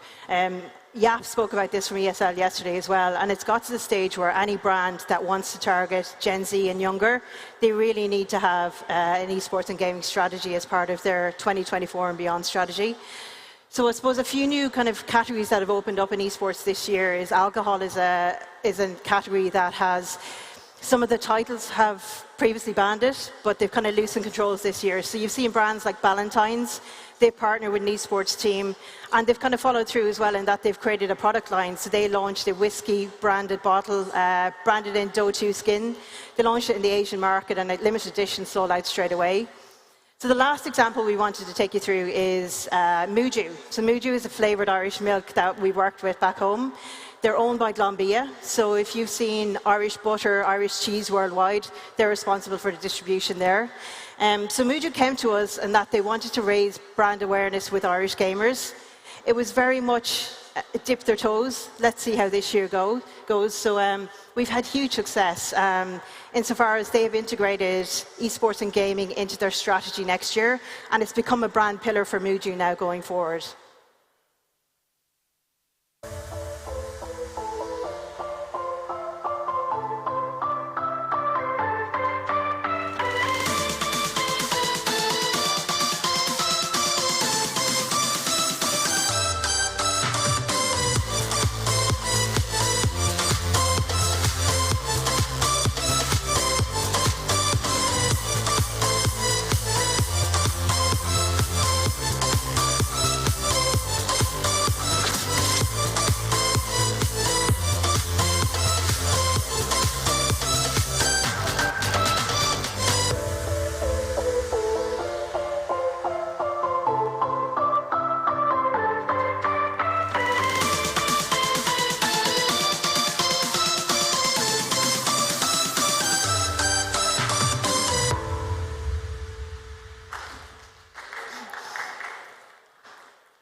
Thank you. So yeah, I guess for 2024 and beyond for us, I think 2024, hopefully we'll see an expansion of Epic Global here in Malta and potentially in the Middle East as well. And then in terms of services?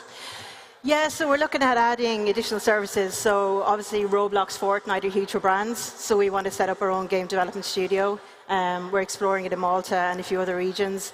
And then I think we're kind of looking at leaning into the esports talent. So there's a lot of incredible players.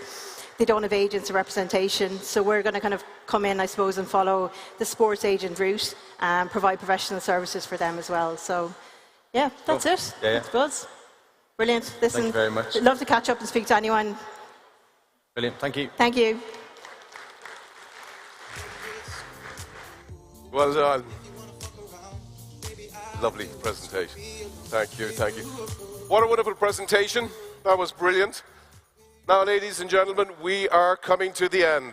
So, last but least is the networking lunch. So, please stick around. Thank you for being here over the last couple of days. For you online, thank you for watching and joining us over this period. over the next couple of days, they'll be having some competitions here. So come around, enjoy the atmosphere, and thank you so much. And I suppose that's a wrap for PlayCon 2023. Thank you. Bye-bye.